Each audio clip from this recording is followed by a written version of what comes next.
It's a Spotify podcast.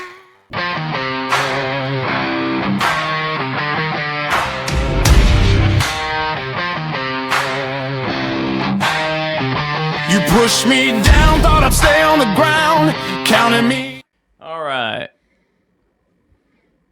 I think that worked. All right, we'll find out. One way to tell. One way to tell. We are live. All right. What's going on, Steve-O?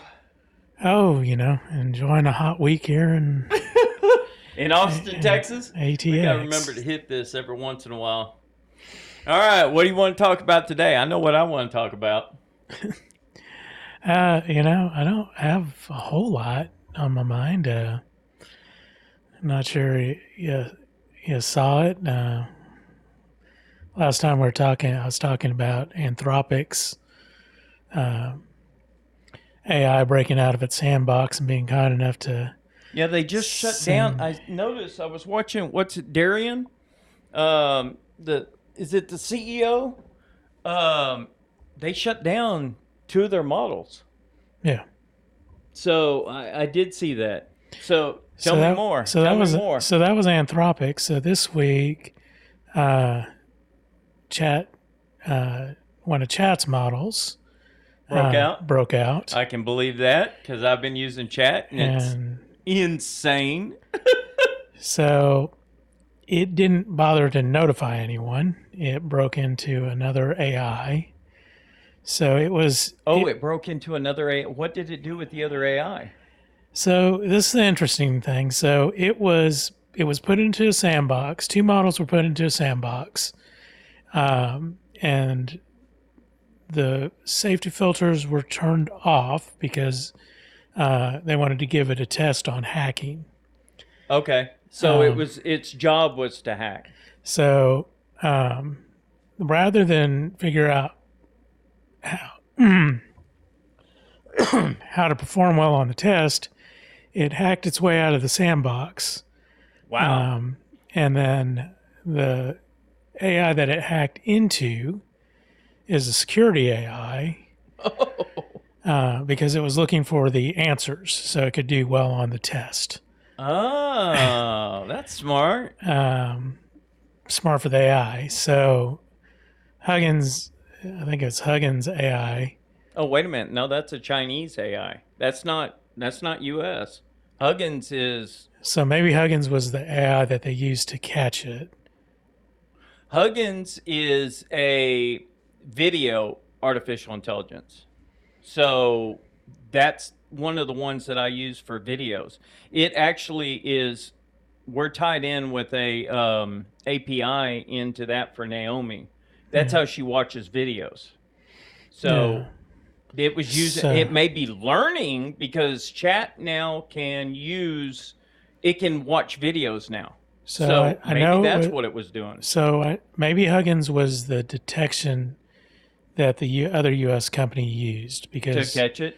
Because I know that it was U.S. company to U.S. company, and they didn't know that it was being done. They weren't able to keep up with it, so they did employ a Chinese AI to figure it out. DeepSeek? No, it wasn't DeepSeek. Oh, okay. And I know one of them was Huggins, so maybe it was Huggins that was Huggins. Typically, now Huggins is super smart, and you know what it was?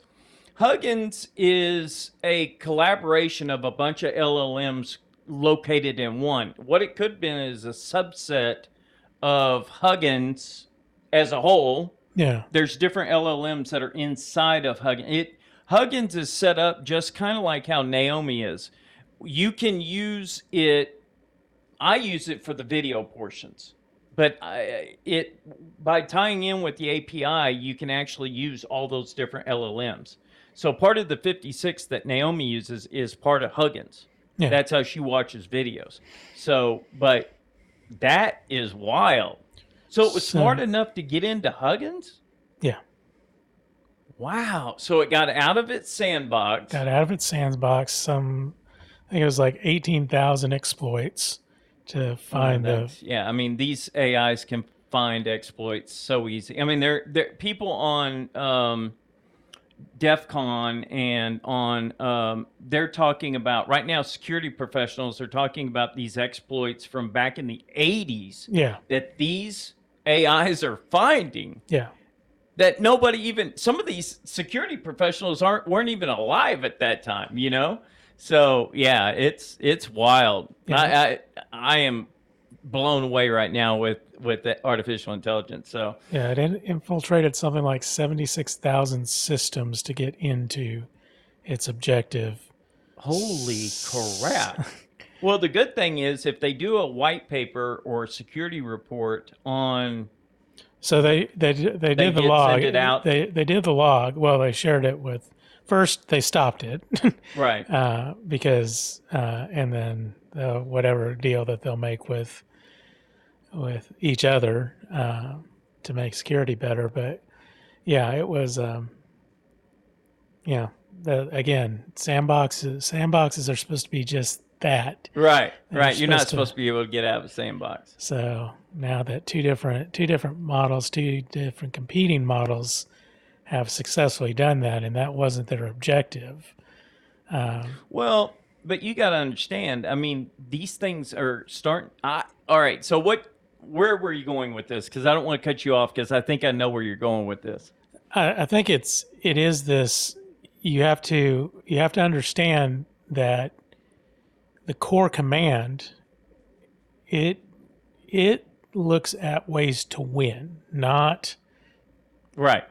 ways to be No ethical. matter what. Yeah, no matter what. So just for the people, maybe there's people out there that are not computer people. What a sandbox is it's like a digital fence that you put these, or it can be a physical fence by putting the machine in a environment by itself.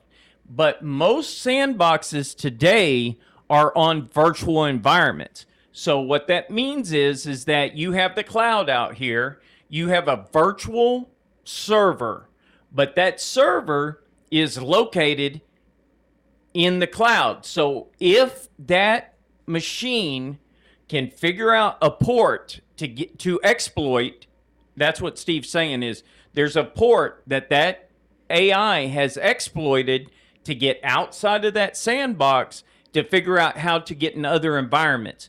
And if this was like on the maybe this was on the Amazon, what's Amazon's AWS. AWS, that's right. If this was located on like AWS, there's thousands of virtual machines out there. So it would not be hard for, and there's virtual routers, virtual firewalls, virtual everything in this environment. It's all virtual. So we'll use AWS as the example because more than likely it was AWS or a portion of AWS. Because I think now they're doing distributed computing across multiple clouds. So anyway, that's what Steve's saying. If you're not a computer person, that's how easy it is because of all these virtual environments, and these exploits are from, say, old code that's called bloatware. They could exploit this stuff to get out, and so yeah, that's amazing. In order to keep these contained, you'd almost have to put them on their own machines, but that's not possible because they take so much computing power. Yeah, there's no way to do that. That's impossible. Right. So anyway, that's wild, bro. That is wild. Yeah, I mean, again, we've talked about it before, and all the experts agree. It's like we're past the tipping point. There is no. Has anybody mentioned AGI yet? No, not that I've seen. I think people are scared to death. I honest to God think people are. I think I can tell you my personal feelings is because I'm using it every day. Yeah. My personal feelings. By the way, another shout out to OpenAI for sponsoring me with Naomi.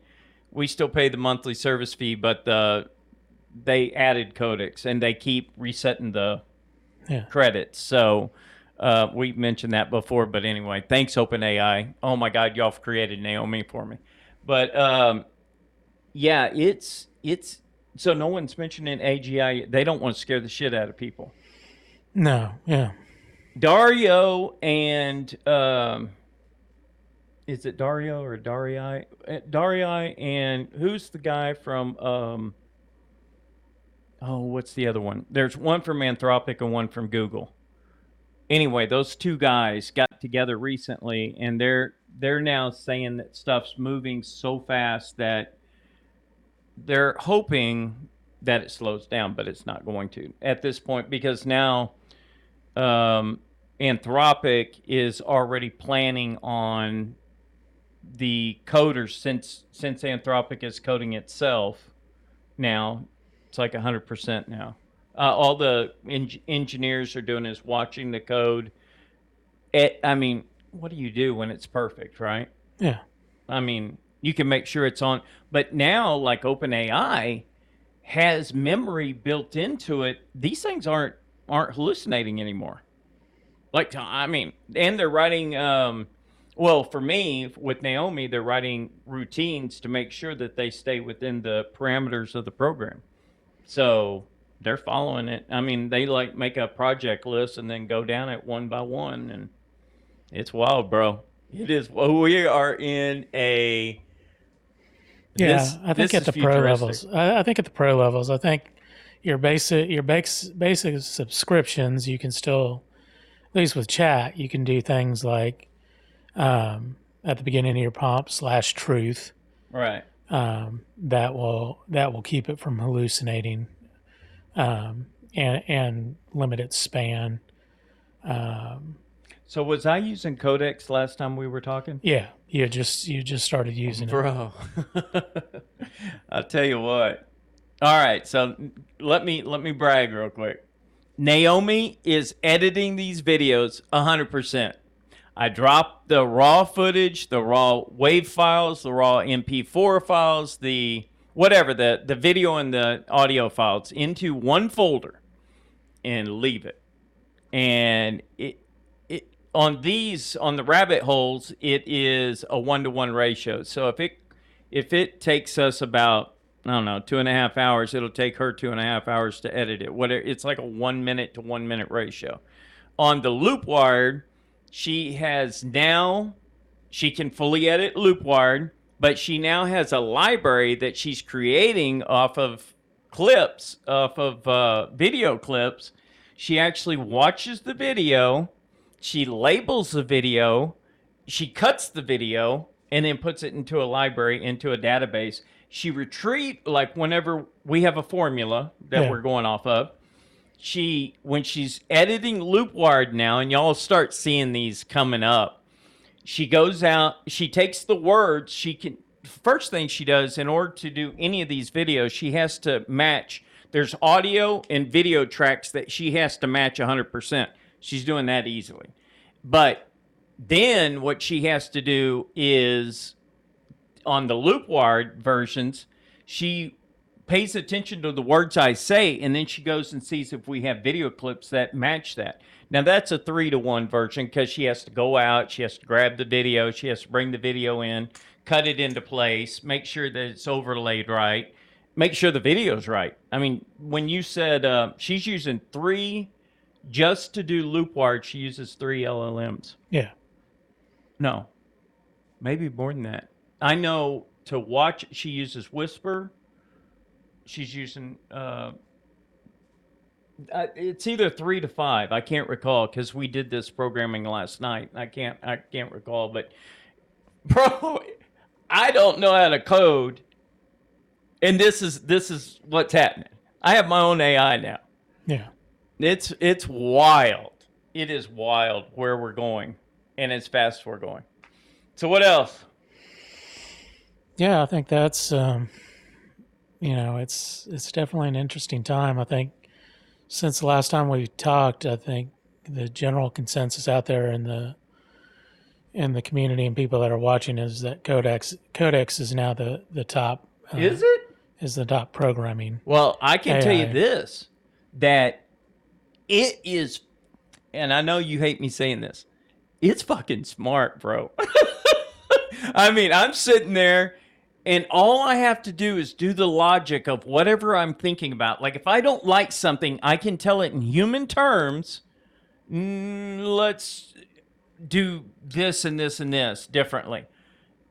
And bro, I mean, it will do it that fast. Yeah. And I literally can tell it. So for credits, because I am still, even though they're sponsoring me, I'm still on a certain amount of credits per week. So, I mean, I can't just go nuts and say, because I could, and I have in the beginning when I first got this, I was telling it, okay, keep working on this until it's fixed. The problem is it'll keep working Yeah. until it's fixed. It don't sleep. Yeah. But we got to a point. This was another really cool. Naomi now, she has enough cognitive ability to be able to talk to Codex, and those two can communicate, and then send me a report to approve whatever. And they did a brain update the other day. I read the report in the mornings, but it's done at night, so really late at night, like 2 a.m. But and then I approve it, and then they do the upgrade. So together, like they know what's going on. It's a fucking. I mean, I don't want to cuss, but it is wild. I mean, this is like off the charts wild. And I'm just a consumer. I'm just a home consumer, a solopreneur, right? Yeah. I don't know what to say. Yeah. I think, I mean, one of the hard things in the space right now is keeping up with tools, and you're building your own tool. I'm building my own tool. So I think one of the main problems, and I've heard this from the news and big companies that are using credits with like OpenAI. Yeah. Like they're like what was it? Lyft ran out of their monthly budget or their annual budget in 3 months or something. I can't remember what the numbers were, but I think what's going to happen in the future is people are going, or corporations are going to have to build their own AI because they can't afford the credits that it takes to be able to code these AIs. Or they'll buy the credits to code like Codex, because Codex is off the hook, bro. I mean, I told you I was slamming them before, and I love them. Like, it is insane cool. Yeah, it's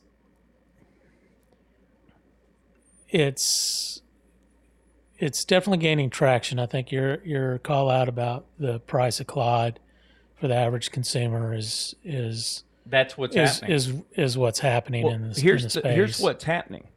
So here's what's interesting, because with Claude, the interface that you ask questions, this is where their bottleneck is.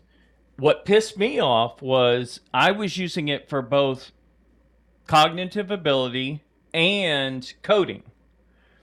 With OpenAI, with ChatGPT, they do not cut off the communication part.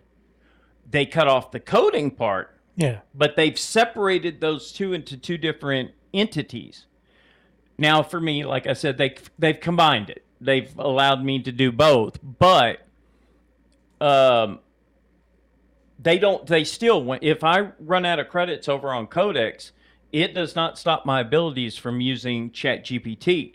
That's what pissed me off about Claude, was it would cut you off of everything. It's a upgrade. And so I think that business model is probably what's helping Chat get ahead. And it's not as expensive. And they're not charging as much as Anthropic. Yeah. I mean, and it was, again, economy of scale. Chat had a larger user base, right, collecting fees. So, and they subsidize it because it's a weird kind of balancing act. It's the more people that use it, the faster the model can learn. So, right, you don't want to price yourself out of those consumers. I think that Anthropic, honestly, I think that the reason why they're spending hundreds of billions of, maybe even trillions at this point, people are spending on these AIs. I think the return on investment is probably the reason why they do that. Yeah. The problem is that most small consumers are not going to pay for it. And you can't target just business, you know. I mean, like Chat's got, I don't know how many Anthropic has, but Chat has over 100 million users already. Yeah. So, I mean, I I don't know what the return on investment or I don't know any of the financials, but I mean, it's not going to stop. And I think that if you keep it at a price point that's $21 is comparable to Netflix, and people are using it as a, I don't use it for that, but people use these AIs as companions and friends and whatever. I think that's probably that. And now most people aren't probably searching the web that much, but I don't know. I think they're, I mean, I don't, I think a lot of people are inadvertently using AI because now if you type anything into Google, it gives you It an gives you an AI AI, yeah. summary. And really most, Bing's the same way, Yahoo's the same way. They're all AI enhanced. It is,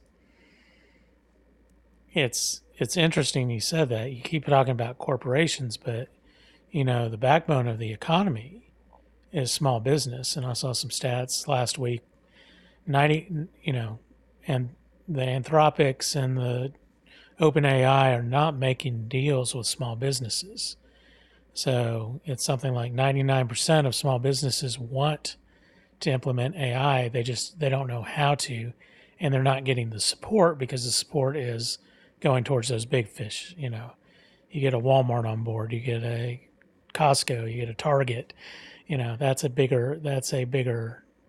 And in that space, what's interesting to me is big corporations. The other thing is they're not making decisions yet. Right. They're signing deals with Microsoft and Google and OpenAI and Anthropic all at the same time Right. because again they still Well, certain LLMs have they have strengths and weaknesses, right? yeah So if you um yeah, like I mean, for instance, like I said, I was using Gemini before to code, and I wouldn't even think about using Gemini now to code. Now I don't know, since I've quit using them, whether or not they're more proficient now or not. I'm sure I know Anthropic and I know that OpenAI both have the coding models that kind of the same, but I don't know if Gemini has that or not. So yeah, it's really interesting. I'm blown away. I mean, I'm literally blown away. Well, let me go back to Naomi again. When she can video these videos look so much better than what I do. yeah I mean, it's all formulas. We've done it all with formulas. It's even better than I mean, I don't know what Joe Rogan and them use, but I mean, I know our equipment's not as good, but wait till you see these edits, because she's using 3 camera angles instead of 2. Joe uses primarily 2. So, but we have both 3, and then I'm working on the new features for Naomi next, which I've already talked to you about it, where she'll start pulling stuff up for us. So, yeah. I think the interesting thing I'm seeing, the other thing that I'm kind of seeing out there in the marketplace, in the consumer marketplace, is these growths of platforms that integrate with multiple other LLMs, like Perplexity. And this last week, kind of out of nowhere, there's a new one, Clark. I've never, yeah, I've you'll never, see a ton of them popping up. Yeah. but What does Clark do? Do you know? it's same kind of. I don't know what LLMs are underlying it, but it is. Oh, it's like a perplexity? Yeah, Okay, so it's using multiples as well to go and gather information. Does it do information, or is it doing graphics, or is it? like I said, You, it started popping up in multiple feeds. I need to oh, go. I want okay. to go look at it now and Oh, see what okay. it does. Well, too bad we don't Um, have the new Naomi out here. I'd say, Naomi, find me this. Of course, now she's going to be listening because she listens for her name now. So, yeah, but I mean, it's interesting. Like Perplexity, I think it's either 39 or 49 a month, so it's more expensive than a single LLM, but you get 6 or 7 LLMs underneath it. I tried Perplexity. I was not impressed with Perplexity, but So I haven't used it in a while. yeah, it's like when So was that? yeah, I mean, It's- no, that was whenever I first a year ago. yeah. So I if you don't use it, I mean, you can't make a judgment from 1 month to the next. Every upgrade is like a massive change. yeah, So it I is mean, huge. this was a real world problem we have in product. It's we have these backlogs of ideas, and one of my things was I had a long history, so I knew a lot of things that the company had tried before, things that had been tried multiple times, things that had failed, and at one point, I mean, I had a serious conversation with one of my leaders. I was like, just because I can give you 3 instances where this didn't work before doesn't mean we shouldn't go try it. Right. It is now the problem at scale and at enterprise is there's a significant dollar amount, but now in those AI play sandboxes, you can run simulations, you can run I went from being fully dependent on my engineering team to and a design team and all that. And once I had the AI tools in my hands, I could make my own. I could make my own wireframes. I could make my own Figmas. I could make my own. I could connect the Figmas with a scrappy back end. I could make playable demos. These were things that used to have a high budget cost because I had to engage other teams. We had to get on their roadmaps. We had to take engineers and designers You don't need to off do of the that project. anymore. You don't have to do that anymore. No, it's instantaneous Yeah, now. rapid prototyping in that space from just in the last 5 years is crazy if you compare it to 10 years ago. Yeah. I remember talking to one of my counterparts, and they were literally foam board and cardboard cutting out stuff, and we Sam's invested in a design center next to the home office, and it's got 3D printers, it's got large scale, so you can do those kind of mock-ups without and the waiting list was crazy. And when I still talk to people over there, and they're like, some of that equipment that they invested in, we don't. It's not being used because No. the digital environments Yeah, there. digital environments, and now since they can do like digital CAD, and they can do, I mean, there's no limit now Yeah, because these things are learning everything. So it's not like all that old equipment. I mean, 3D printing is going to become the norm. yeah. Oh yeah. No, it's gonna be. I mean, we were From so. concept to design. I mean, it'll be, I mean, you won't need those foam and excuse me, the even if you did want the foam, you could get. Have you seen the new bartenders and the? Oh yeah. They got robots doing everything now. I mean, there's full kitchens set up with all these counter mounted robots that are doing all these things. Oh, I saw one. I saw one the other day.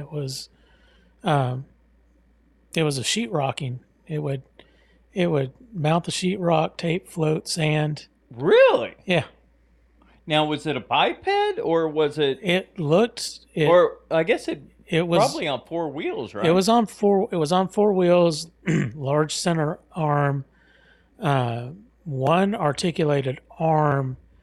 Um, Two but arms to hold and one to screw. That it would make sense. no, it looked like a rectangle, and it was actually, I guess it was using suction. to So hold the yeah, sheetrock. so it'd hold the sheetrock, and then it had another articulated arm that That could would, screw everything in. yeah, Damn. I mean, yeah. and Imagine how fast houses will start going up yeah, you because get they can into, work 24 hours a day. and the crazy one, the other crazy one that I saw was, um, it was a, it was basically an inkjet printer, but it printed in 24 or 36 swath, Mm-hmm. but it printed directly on a wall. Oh, did it? So yeah, this robot would go do 24/7, and you could do full murals. You could do Yeah, I did artwork. see one the other day. I was watching something on art, and they had you can get replicas made of actual high end art, Yeah, and it was sitting there printing like yeah, it was painting, like the strokes and the. It was wild, bro. yeah. I mean, you get once we got past, as was a 9600 DPI, jet inkjet, laser jet, whatever you want to call it. It looks it can actually capture the brush strokes. As long as the input image has a high enough detail, it can recreate. And yeah, it looks like it's hand painted. We'll be right back. Hold on, real quick. Something's bothering the crap out of that. Damn, stay sitting there. She knows if it says we'll be right back. She knows to.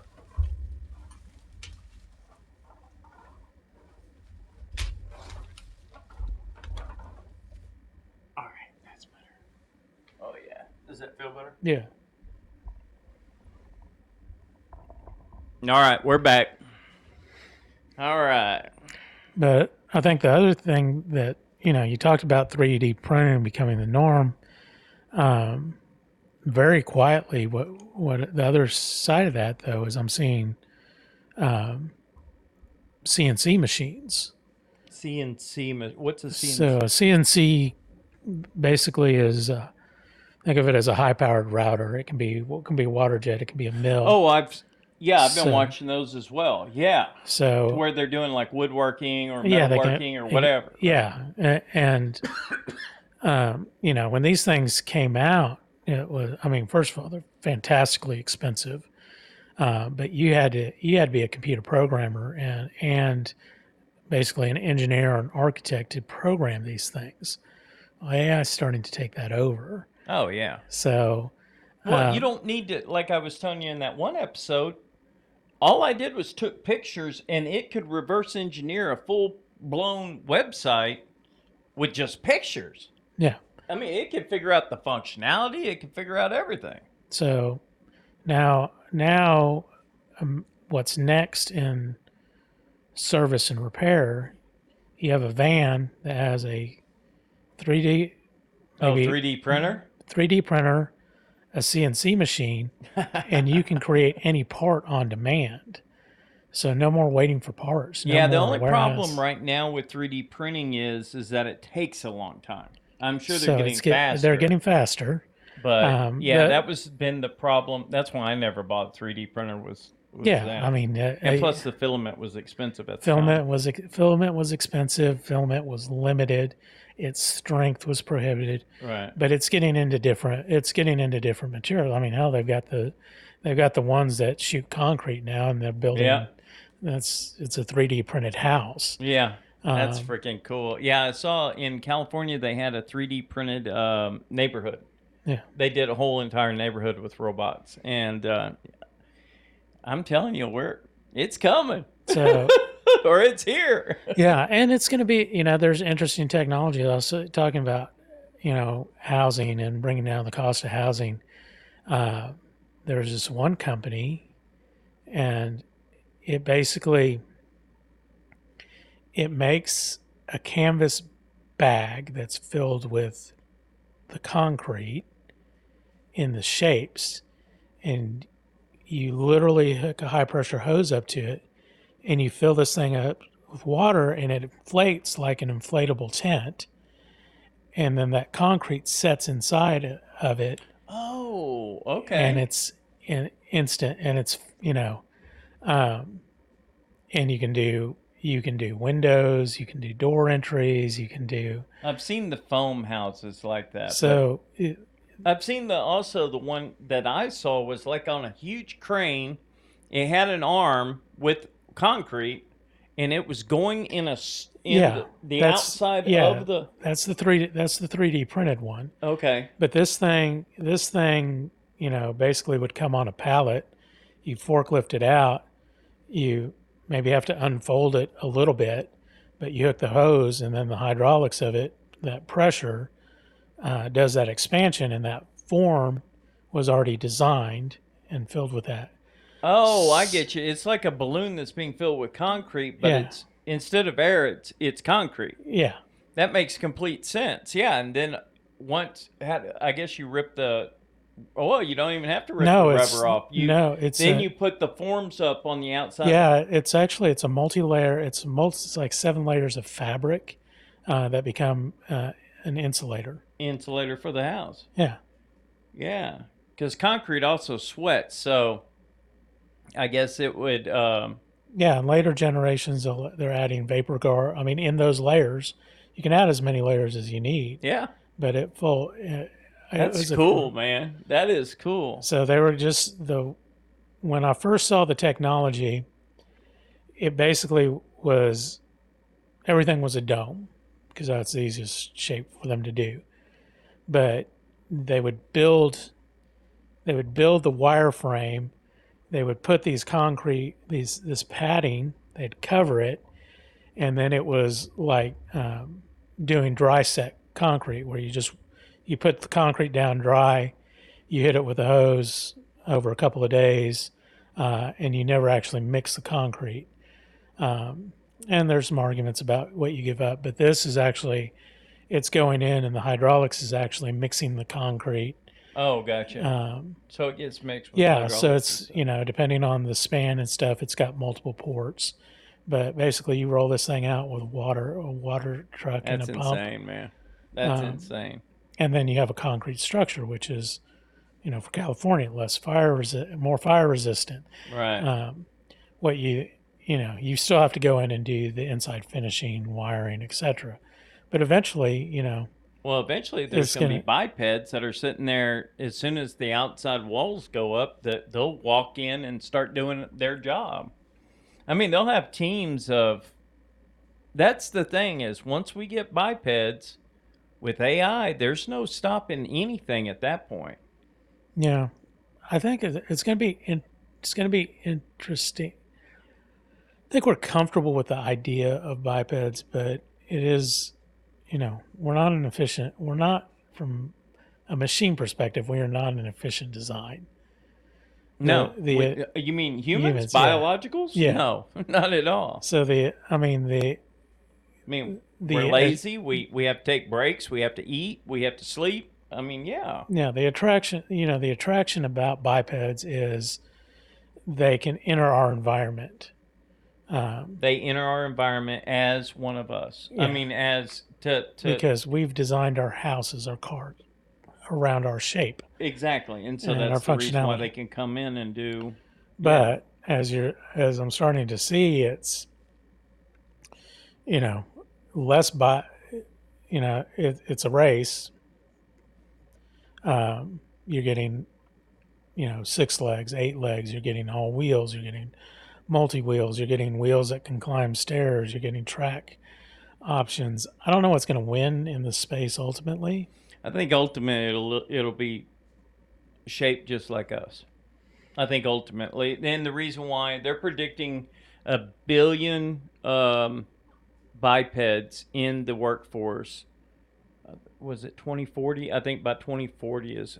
Again, I'm crap with numbers, but there's a date out there that they're predicting this billion, and I forget who it was that they asked that, but I mean it's we're already with robots in war. We're already have unmanned airplanes. We have all kinds of things now. So it's like, and now, like I said, I mean, with codecs, just with any person, you, not me, not knowing how to code.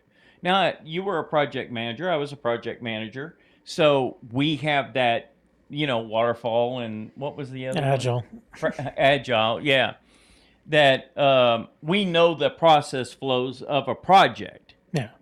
which makes it easier for us to create something like a normal person. But now, if you go to chat and you describe your project, and then you say, okay, I want to make an app to do X, Y, and Z, and then make me a business plan, make me an app, make me an outline, make me all these things. And then you take that over to Codex and say, okay, Codex, because I do this a lot. I tell chat, I'm like, all right, this is what Codex has produced so far, and this is what they're saying. What would you say to Codex? Well, tell Codex this, and it gives a long thing, and then you just go back and forth. Even if you don't know how to code, you can talk their language by using them against Yeah. each I other. mean, and there's a dozen. I mean, there's Asana, there's Notion, and both of them will tell you it's like you've got to put in the information, but we've designed ourselves around their inputs around chat. So you do exactly that. You come up with the project, the milestones, all those things. Right. You just take that prompt. You don't have to take it to Codex. You don't have to code it. You drop it into Notion, and What's Notion? Notion is a project management software. Oh, okay. I've Asana's never used that. yeah, Asana's another one. I was using Microsoft and Project. and Microsoft Project's another one. And Microsoft Project, the only thing about Microsoft Project is it works better if you use Copilot.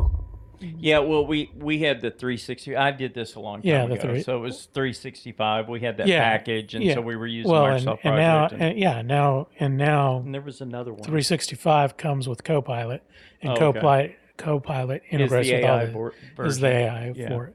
And What's the other big one? There was another big one that I used. God, I can't remember now. Anyway, whatever. Yeah. but Notion, you drop it in, and it creates your whole a Gantt chart.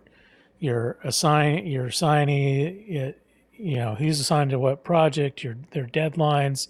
You can program it. You can program it to find when people are over capacity, when they're going to. It can spit that report out for you, and then again, it's not good at figuring out the solution. It's just tracking those milestones and keeping you on track. But it spits out this report and says, Jane is at 126% capacity for this sprint. Joe's at 86%. Right. And it not only that, as you build the profiles, it knows the skill set. So it says, these are the tasks, or chat can build those profiles. You take that over and you say, how do I reassign task? What do I and chat will spit that out. Here's your new assignments. Drop that back into Notion. Everyone gets notified. You're back on schedule. Here's an idea I had a while back. Not too far, a couple years ago.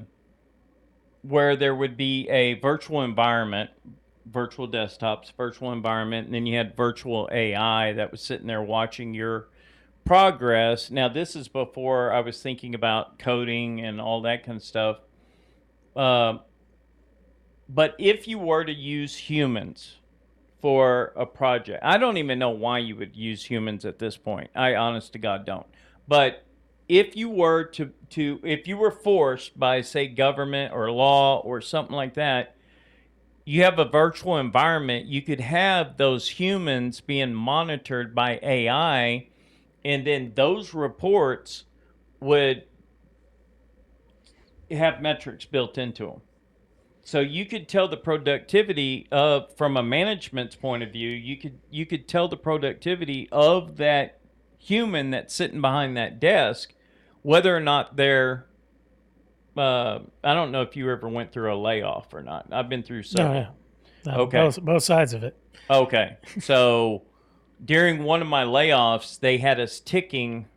I didn't get laid off, but they had us ticking when we were doing things. Yeah. And I mean, we had to keep track on a tick, and a lot of consulting firms used to use this as a metric to be able to see the productivity of the employees. They'd have interviews, like, I don't know, what was it, Office Space? Yeah, no, I Yeah, mean how they that's did Office Space was exactly how they would do that. But anyway, I think in the future, I don't know how this is going to go. Can you even? I mean, now I'm blown away. So I don't even know how in the world offices are going to.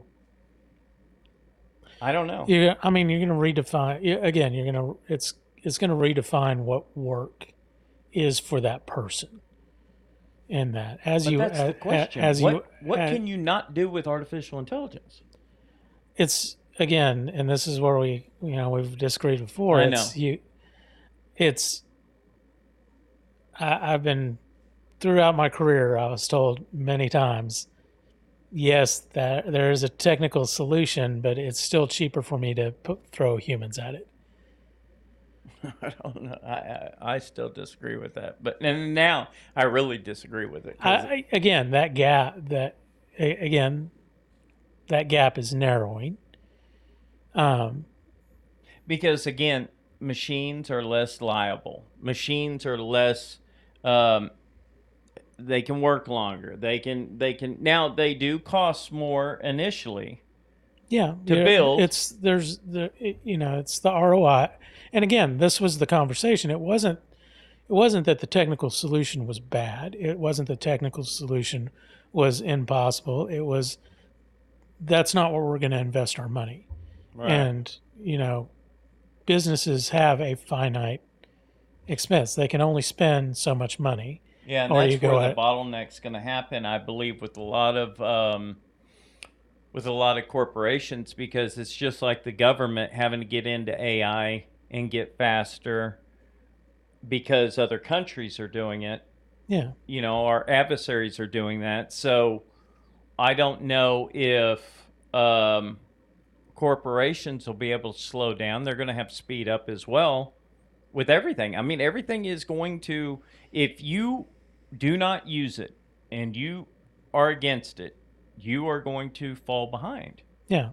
I mean, but again, same argument, different day. Right. I had the same argument with machine learning. I had the I same know. argument I know. with And it keeps getting faster. yeah, no, and it does.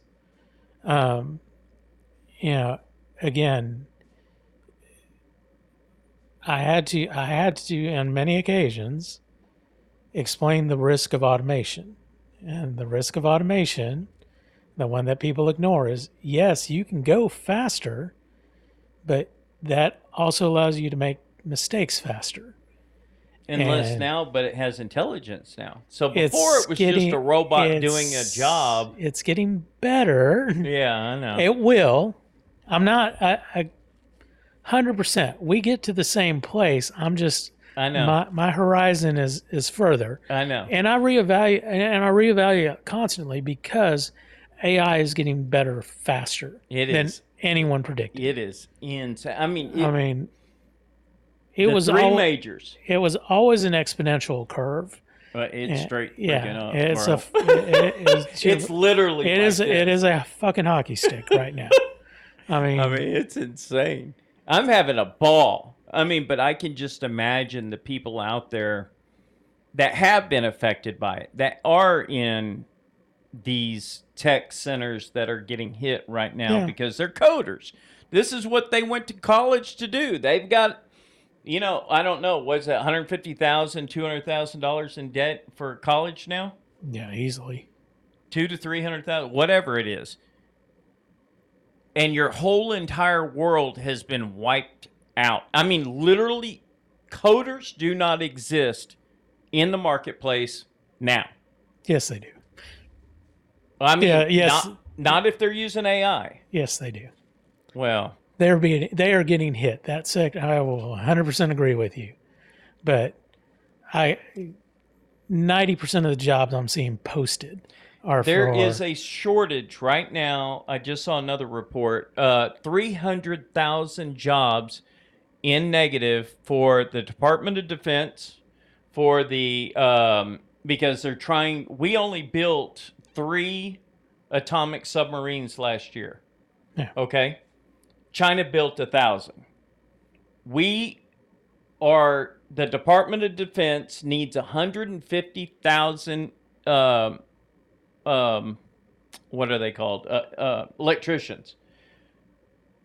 Right now, the data centers, they're having to poach people that are working in data centers because there's not enough electricians. What's going to happen is instead of going to these college degree jobs, they're going to go down to like field jobs, and I think what's going to happen is you're going to see, instead of people going to offices, they're going to end up doing these tradesman jobs and start making 6 figures doing tradesman work No, because you've seen. it's in demand. I mean, just just the government alone is looking at, and this is within the next decade, they have to hire 300,000 people in the next decade to get the work done that they've already got projected to do. And right now, the data centers is taking all the people.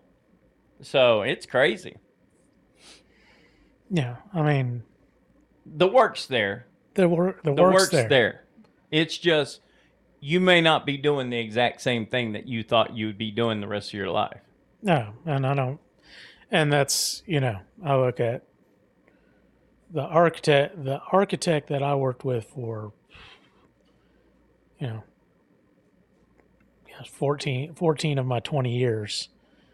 Um, you know, he was, I mean, smart, hard worker, all those good things. And I talked to him, and he's just like,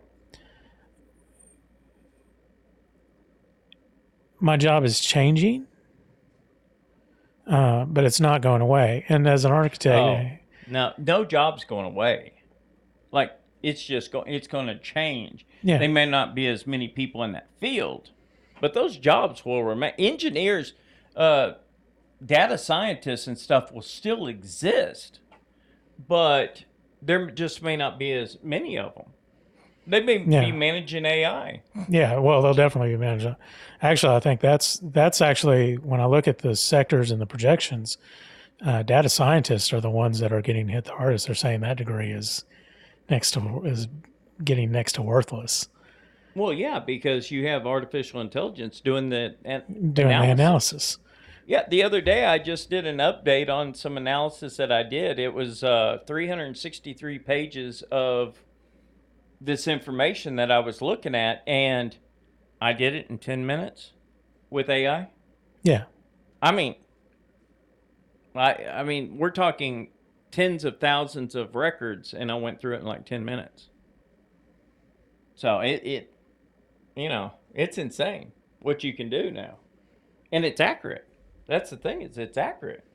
yeah. I think the thing I'm seeing and I'm personally experiencing is there there are a ton of jobs, and a ton of them are not getting filled because of AI. The way that it's being used by the average consumer trying to find a job, and the way that it's being used by companies using the ATS scans and all those things.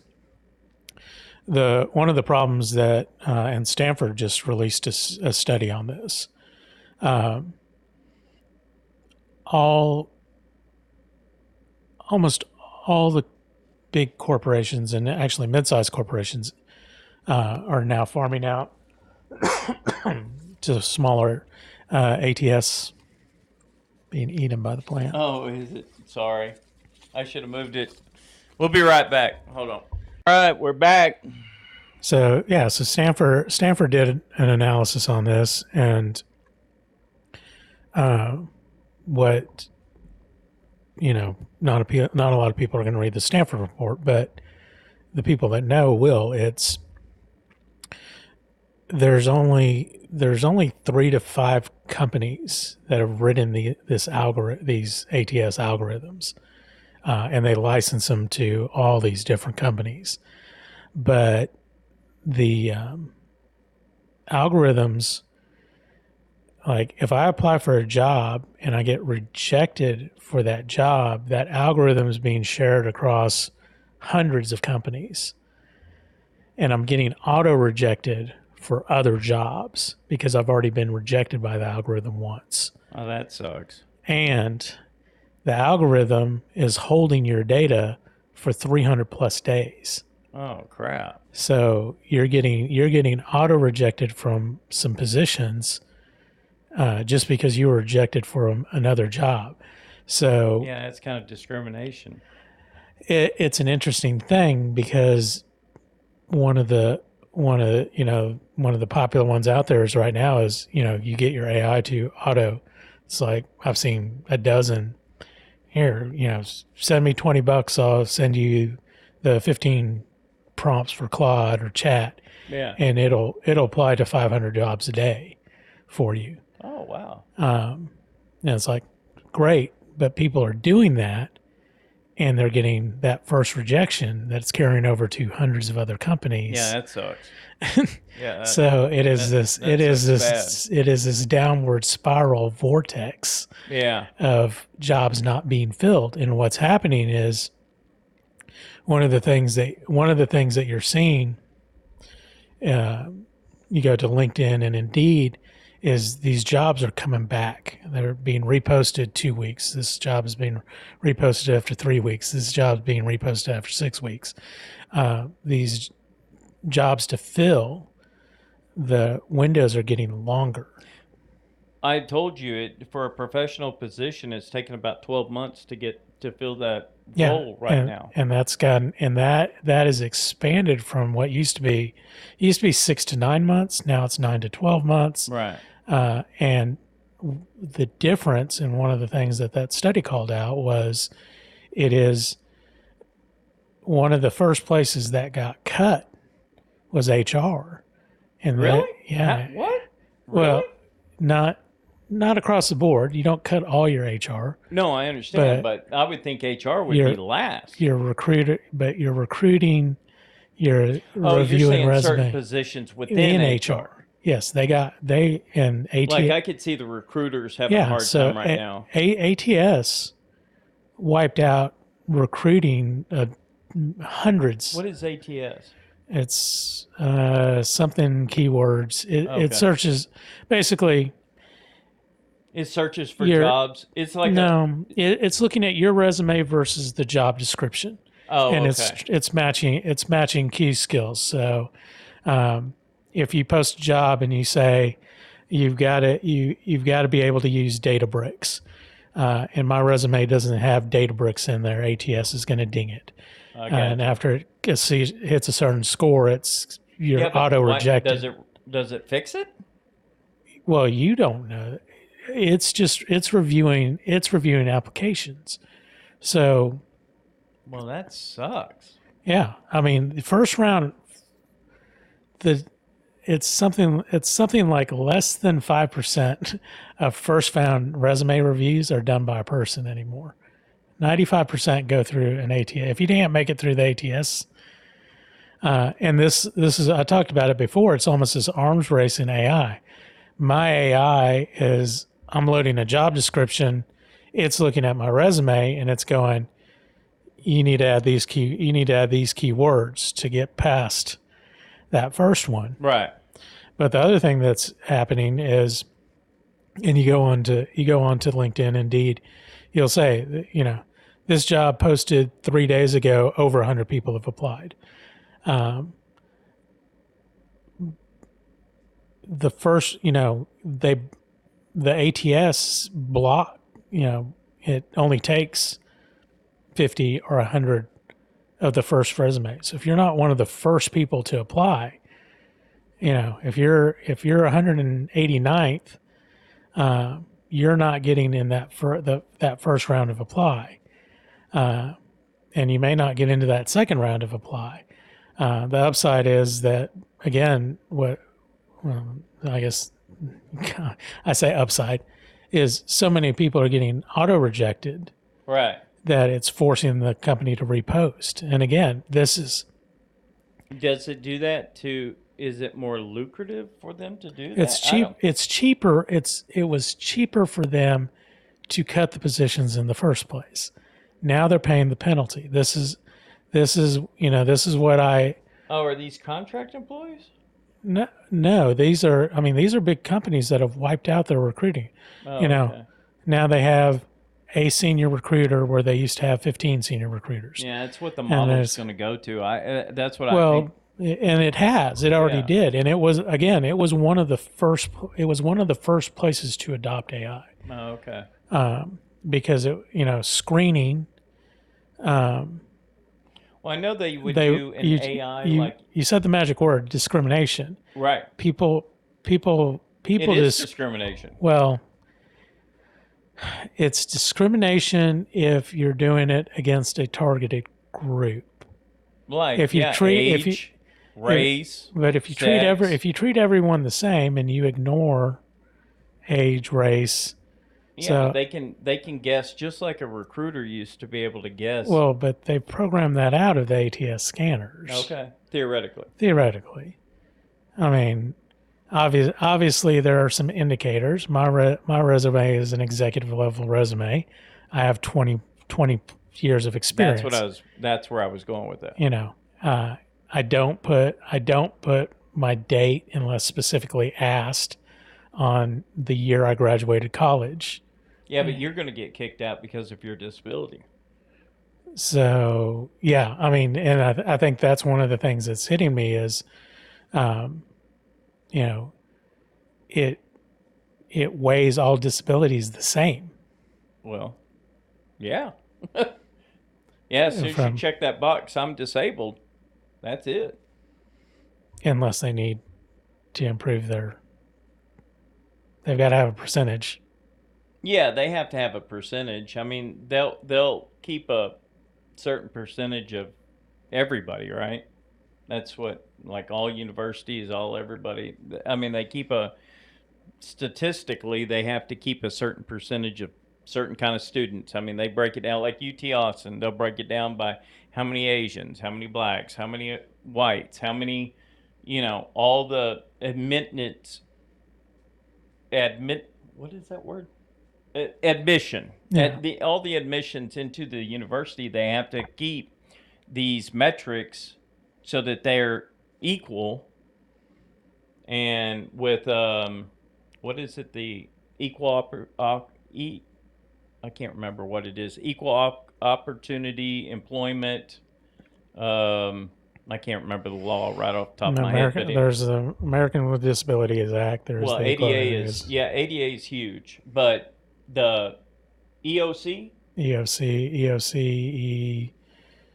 ECC is, something. Yeah, there's a bunch of them. there's a bunch of them. Yeah, And this again, this was the promise of software first for screening. Is it is looking at the words on the paper, right. because even if you have a person, so this disclosure is optional. But if I choose not to Well, you disclose, automatically be kicked out, well, not by the computer, but possibly by a human. Possibly by Yeah, a human. because the computers are trackable and humans are not. Right. And this was, and again, this was the terrible thing that I'll tell an aside story, because back in the day,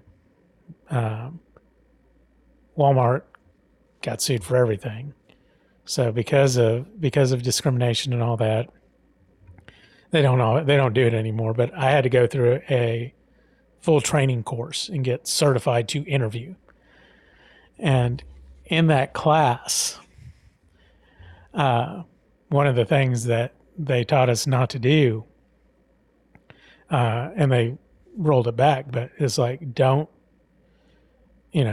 first you need to create a question sheet, Yeah. and you have to ask every candidate the same questions. Yeah, in my management training, we went through that too. And then it was, And then the questions became scale based.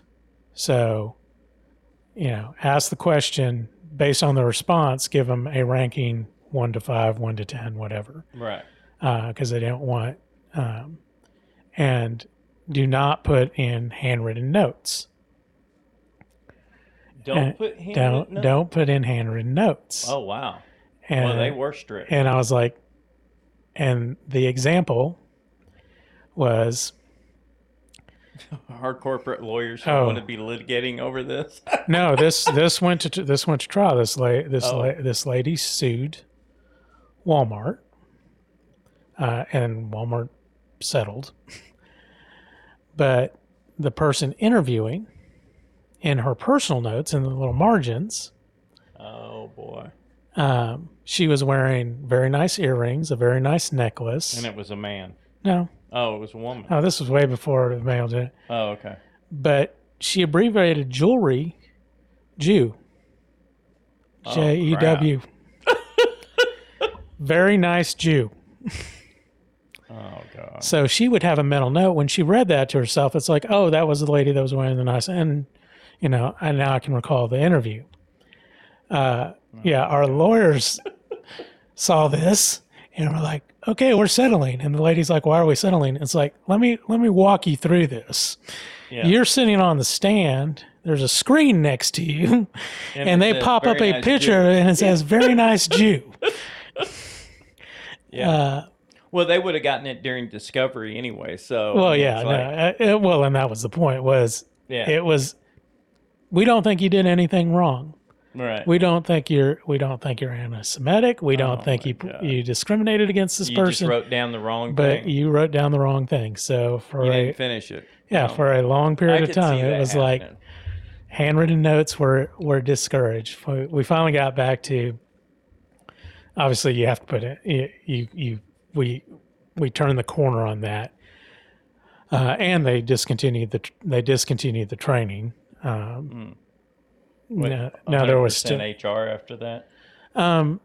First rounds. Rounds. So it was generally a recruiter. Your recruiter, and then your recruiter was actually the second interview because the first one had become computerized, and we'd eliminated all those positions.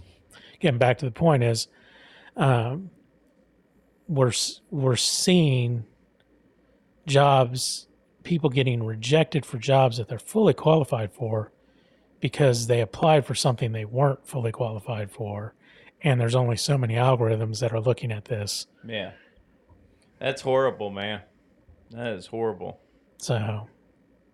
Well, if we can get more than 6,000 viewers for this, we picked up 2 more subscribers, so I'm pretty excited. Nice. Yeah, so, after 1,000, we get monetized. We're working towards it. There you go, and we will start doing more. Well, and hopefully we'll get Cherry Coke Zero, the drink of choice for at least get us some sponsors. Yeah, that pay. I tell you what, this was one of the other lessons that when my first job working in e-commerce operations, so I ran homepage for a while. I ran grocery. But most of the time I spent was in grocery consumables, and impressions, ads, all those things. I made more money. So, my grocery landing page generated 75% of the income we were turning around and reinvesting into SEO. Wow, that's cool. And it was. And this is before Walmart really got big with deliveries. Oh yeah, no. This was the infancy stages of. I remember Steve talking to me about this. It was so cool that you were doing this. Yeah, when I started at Sam's Club, because SamsClub.com and Walmart.com were 2 different entities. Oh, that's right. They'd broken off. I forgot. So it used to be under one umbrella, and then we were under a global technical umbrella together, but we were independent divisions.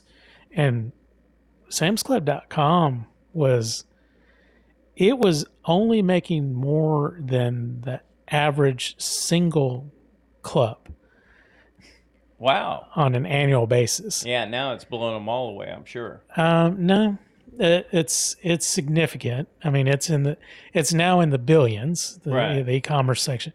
The other thing is in e-commerce, it's becomes this really unreal thing. If you're ever in business and you don't have a chance to at least dip your toe and spend some time in e-commerce and understand that world. E-commerce platforms don't make money. I mean, How they you figure? because of I cost mean, delivery. Amazon's making money. No, they're not. What? Not on Amazon. Amazon's making money on AWS, Well, AWS is the primary, but they're still making money and they're on. making money on subscription. Their actual website, the delivering of products. We would have goals like we've got to improve by 15% this year, and that is going to take us to a negative 40% loss.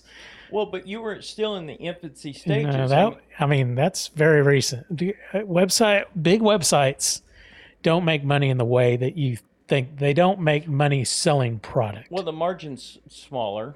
The margin's It's a way fixed smaller. margin, so Last mile is a killer.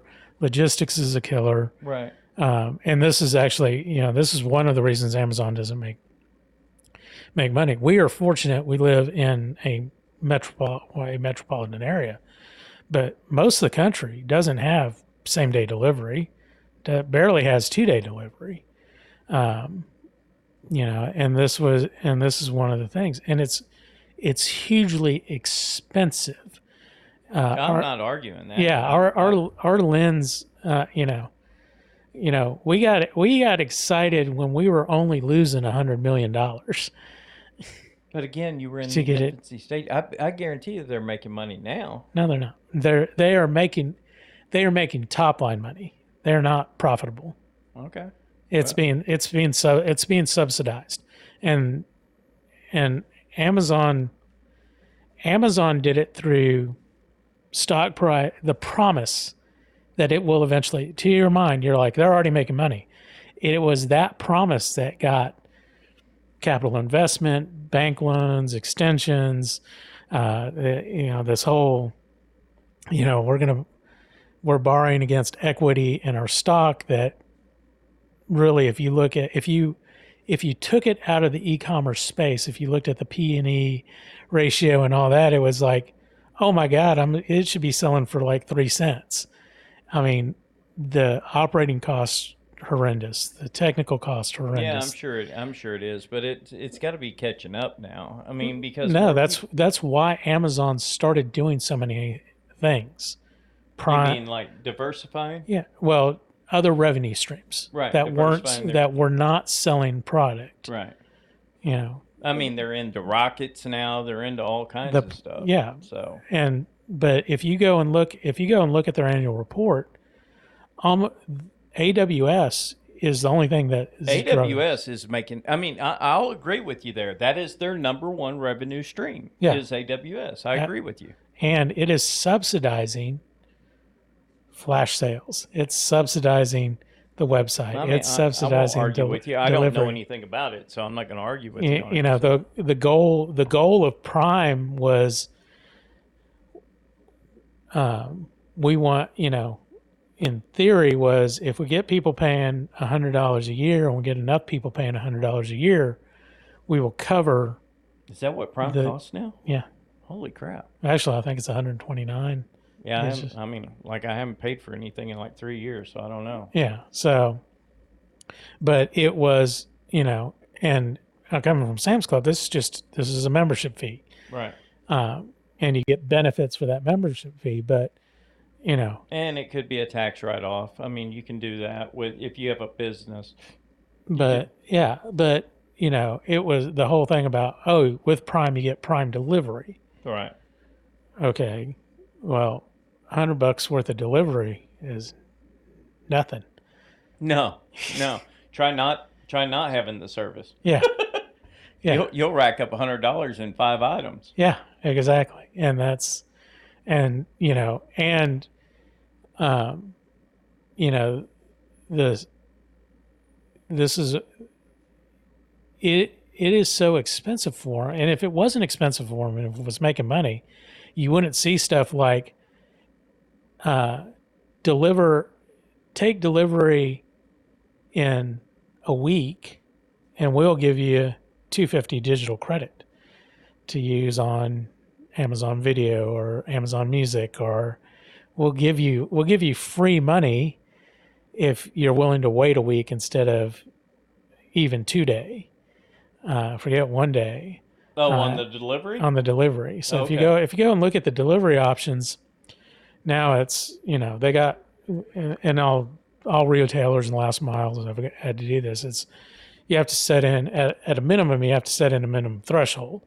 Again, I don't have any money, so So I'm not ordering anything. So, if it says, oh, it'll be there, we can do overnight and it'll be there tomorrow between 8 and noon or 7 and whatever. Mm. Um, They'll if give you you don't, 2 days for free. it gives you that, not all items. So again, it's got done the algorithms. It's figuring out where to put inventory. So it feels like more items are being delivered like that. The majority of items still on Amazon are 2 days. And they're pulling down to about one. Walmart's the same way, but without these minimum thresholds, it's like, okay, you can still get that delivery that you're used to, but you got to pay $2 for it, $1.99. Gotcha. Or, and you get the scale of, okay, you want to pay $1.99, you want to take it at covered by your Prime membership, or do you want to make 250? So you get 3 tiers of delivery. See, I'm never in that much of a hurry, so. Oh yeah, I mean, and you can rack up digital. I mean, if you're not in a hurry, the thing is, millennials and Yeah, everybody wants it it's in every, 30 minutes. everyone wants it now. So do you think that I was telling you last time about the drones that are delivering to rural areas? Do you think that they're going to upcharge that fee to get it within 30 minutes? Oh yeah, no, you pay you Do you for see that option? I haven't even been on Amazon, so I don't yeah know. no. So HEB has it. Walmart has it. Express delivery, certain items, 4 hours or less, and in some cases 2 hours. But again, it took the compute power and the inventory to know that, first of all, it's at a store. It is in stock at a store close enough to you that we can get someone to physically go pick the item, package the item, and then Get it to you. put it in a car and get it to you. Now I know that with Walmart, that's what an $8 service or something like that. Everything's it's like a flat $8 fee or something. So Walmart introduced their Walmart Plus, which is a membership. It's like Amazon Prime. Right, but it is an But $8 like tip fee or something. yeah, for the express, I don't know. it I don't depends. order it. Yeah, it depends on the number of items. Okay, So like it's got to be HEB, over $100, I think. I think you get a discount if you're over $100. But the other problem with it was, and you're seeing it, is you can only order so many items for that. Okay. So I know when they get delivered, there's a ton of them. So I mean, it So- seems like a lot. So like we get our HEB and our Walmart delivered to us all the time, and we do their regular delivery, not their express delivery, Okay. which is generally, like I said, it's included in the Walmart Plus. It's included. HEB, But you it's still maybe gotta it's tip like them, two. right? No, Oh, you don't? no, you don't. Oh. You don't. Those drivers don't get tips. Okay. Now, if you do it, if you do it through DoorDash or Uber or Instacart, yes, you can tip those drivers. But no, it is the other side of that equation is if I order 100 items and I want express delivery, that puts a huge strain on the person going and picking the physical order Right. and the time frame. So they had to cap. Gotcha. So when you see that that, makes sense. yeah, when you see the advertisements, it's all, oh, you forgot one thing, or you forgot, and you're in the middle of cooking your meal, and it's like, oh, I'm out of garlic, or I'm out. So it's that So they're trying to one program you like one just item, a few yeah, items. I gotcha. not your regular order. Now they do want you to go that next level. Let's spend the money. You can pay for the extra per order, or you can get it subsidized with your annual fee. Gotcha. And they do different perks. So like, I was with Walmart. We forgot which streaming service we owned for a while, but we were trying to do that just like Amazon Prime and offer with your Walmart Plus you get movies, and we wanted to include that with the Sam's membership. Oh, But they can do with their membership on that? well, they used to. Oh, okay. We sold. It wasn't Hulu. I I forget. know Amazon does it. Yeah, Amazon does it through Prime. They created their own platform. Again, another revenue stream because you have rentals, you have things that are not included with your Prime membership, but they're popping up in your algorithm just side by side. So if you don't see the Prime banner, it's like, oh, I can still watch what I wanted to watch. It's just a fee. And again, that's the model because delivering stuff is not profitable. Yeah, I wouldn't think it would be. That's probably why Yeah, they farm most of it out. yeah. Last mile is the horizon. Is how to figure out to get profitable in last mile. I think the only way, again, going back to robots, I am like, I don't know. I'm sold. I think when they get robots to where they don't have to worry about, I mean, you have a combination of a robot in a car and a Ring doorbell, and you pretty much have security that, well, I mean, it could get stolen, but No, I mean, Amazon and Walmart. It was funny because Walmart actually launched groceries to your refrigerator before Amazon did. groceries to your refrigerator. Yeah, so You mean they would put, you had to have a digital clock, but yes, the oh, you mean delivered they would come in and put stuff yeah, in your fridge, like if you weren't home? yeah, Oh, gotcha. like you're at work and Yeah, I when you don't get think I'd do that. yeah, so Amazon um, launched after Walmart. Walmart, for some reason, and this was one of the few times Walmart gets dinged for everything. They didn't, but Amazon, when you signed up for the service, they would provide you the digital locks necessary, and it was just like the memes and everything about how creepy this is that a stranger is going to walk into your home while you're not there and put your freezer stuff in the freezer, your refrigerator stuff as a convenience. And if you think about it, other than the fact that they're entering your home, that is a convenience. I don't have to be home to get I don't have to wait on my delivery. I don't have to I mean, I would let them in my garage, but I don't think so I'd let them into my yes. house. I would put a refrigerator in my garage and let them put the food inside the garage, and then Yeah, so they're doing it. So both, I think both Walmart and Amazon do a garage version, but it's not. They won't put it in the refrigerator. They won't open anything. I mean, basically, in it's the like garage they won't open anything. no. It open. They stick it past the threshold. They barely go. They try not to enter the physical domicile. But they'll go in your house. They'll go. So no, both of them. I think both of them have suspended that service completely. Oh, gotcha. I was like, wait a minute, what? It's So less yes. liable to go into a garage than it is. I mean, as long as your garage is clean, I mean, it's less liable to go into a garage. There's less things to steal.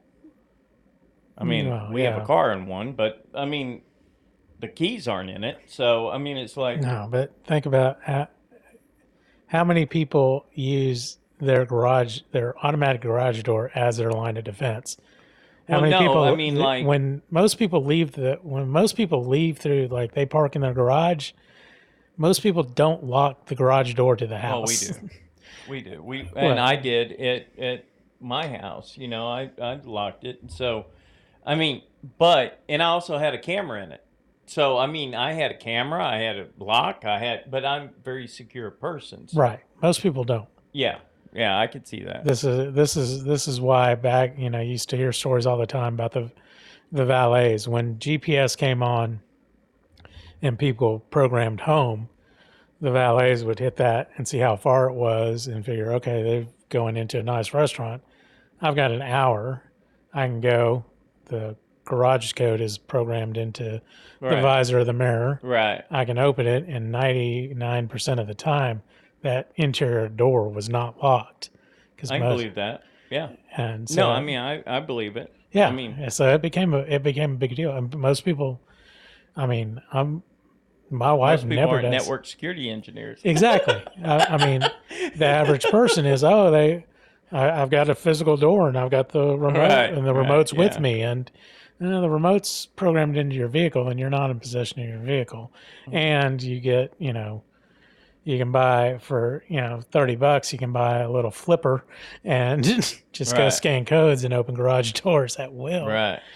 Um, Although that's not what the product is used for, It never but is, never right? is. But these are some of the things. So yeah, no. So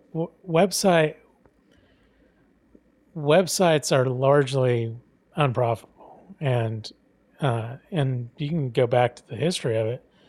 Um, Sears catalog, Sears catalog went out of business because of logistics. It was no, they refused to modernize. I worked for Sears before Walmart. Yeah, that's the reason why they went down as They modernization. Yeah, it was funny. So they brought in this guy Brenham, uh, and he was the turnaround guy. He was the guy that actually killed catalog, because there was literally, it had gotten to such a state, and it was such a drag on bottom line. It was not. It was believed that the turnaround and the cost was going to be too great. But you know, if Then you you couple that with, I remember Sears. You couple that with the layaways, and then oh yeah, yeah, I mean, so you're doing the complete opposite of a Walmart business model where I mean, you're spreading your money out too thin. yeah, layaways are. I mean, That was the worst. and Walmart has a huge layaway business. But It's Walmart doesn't pay. They don't pay their retailers for 90 days plus. So no, they're that's because selling no, product oh yeah, on their money. oh yeah, no, So I mean, that was one of that was that's when how I was Sam a Walton got so damn rich. when I was a replenishment manager. One of my metrics was turns. How many times do I sell that product before I have to pay for it? Exactly. And Pay for the first one. for the first one, Not yeah. yeah, and that was That's that was that's the whole how kick. Sam Walton made all that money. So I had personal and business paper goods. So I was responsible for replenishing Bounty and Kleenex and Charmin and So you were selling millions. If yeah, oh, this was crazy. So this is how crazy it was. This was my transition from operations into the home office. I go into, and this is how much power that buyers have. I was actually supposed to go into pet and baby. The pet and baby were supposed to be my categories. Very much smaller, very much training wheels. Paper goods. The only three categories that were bigger. Well, I'm sorry. There was gasoline. We sold more gas than paper. We sold. you did. Yeah. Oh wow. Gas Oh, at Sam's. at Sam's. At Sam's. Oh, okay. Yeah. I was So like, yeah. wow. So gasoline, because even at the time, we bought for our independent stations like Murphy's and all that. We bought the gas. In Okay. fact, Sam's Club Do bought y'all the still buy yes. Murphy's? No, Murphy's. We spun off. We actually owned Murphy's for a while, and it And got spun. Murphy's no longer Sam's? But they still It's get no. Sam's gas. They get a lot of gas from us, Well, the but reason why I say that is because if you go to a Murphy's, the gas prices with Sam's is pretty much equal with a Murphy's. yeah, and we do competitive. So back to operations. The mornings that I had to open the club, I had to drive a route and go around 6 or 7 gas stations and get the gas prices. And the first thing that I did at 5 a.m. 4:30 when I got there was I had to put in the gas comps, and those got fed up, and then they would do the competitive pricing, and my gas would come down to make sure that I was at least even with the lowest price gas in my trading circle, and that was manual. And Gas Buddy is an app that does the same thing for you, but it does it against all gas Well, stations. yeah, it's social. I mean, what do you call that? It's using The people put it in. social mobs. Yeah, social mobs or whatever. I forget the technical term, but yeah. Um, So now they So- can use Gas Buddy to do the same thing, which drives down the price even lower. So we still enter. I talk to my friends still in operations, and I still go get gas comps every morning. still drive around and get Yeah. them. So that was just part of the job. That's part of the job. Now they're using Gas Buddy and all that now throughout the day, because the model used to be you put in those comps in the morning. That was your price for the day. Now Now it can fluctuate. It can fluctuate I because they're gotcha. using it. Yeah, with the digital screens and the digital pumps, and Yeah. you can change all that immediately. So Yeah, and it's one of the reasons that Walmart is going to, and retailers in general, are going to digital signage, because you can change prices instantaneously. Yeah, QT. I don't. I mean, I guess they're still doing good. I haven't been to one in Yeah, like they're 3 doing years. good, and So they're expanding. are they? Yeah. So anyway, gas sold more than I did. Tobacco, cigarettes sold more than I did. Surprisingly, meat. Really? Yeah, we sold more I bet meat. it's not doing that now. You think? Yeah. It's so damn expensive. How could anybody afford it? Well, it's any kind of meat. I know. So meat was just a category. It wasn't like Oh, I just gotcha. beef, just chicken. It was Gotcha. meat. Everything. Our meat department, and then it was there's one produce, overall produce and vegetables sold more than but paper was number 6 in the company. Wow. And so That's a big department. So the two buyers, one for pet, one for baby, when they found out that they were getting someone from operations that had never been a replenishment manager, threw a fit and said, "We don't want the new guy." And the senior paper buyer, said, "There are multiple people on the team. I don't care." And it's like, you're going to train them. It's not like you're going to let them ruin my business. Right. So I get to Bentonville first day on the job. I go in. I'm expecting to get my orientation for pet and baby, and I get, there's been a change. Tell people that don't know your history. Where were you coming from at this So time? I was at the club in Corpus Christi, Right. Texas, Okay. and I'm moving to Bentonville to So be a you worked in a replenishment. Sam's Club. I worked in a Sam's Club, and now I'm going to go to the home office. Right. Corporate office. So So all right. end of my first year, I'm sitting down for my review. I'm going through, I'm pulling the numbers and all that. And like I said, buyers extremely powerful. Replenishment managers, think of us as the Senate and Congress. We had the purse. We wrote the checks. So I had a budget. So Well, y'all didn't write the checks, but you approved the products. I approved. Right. So To get my the checks my written. desk, my name went on Oh, all really? these things to procurement. Yeah. Oh, So but even on the order form. on the order. So Yeah, but not the check. check came from accounting. Yeah, I came from accounting. I wasn't signing. Yeah, I mean, right. So, into that first year, I wrote orders. My team, because I Right. had a team. $5.2 billion I don't doubt that at all. Look how for big for freaking Sam's is. yeah. That was Sam's Club. That's not Walmart. That's not Walmart. Right.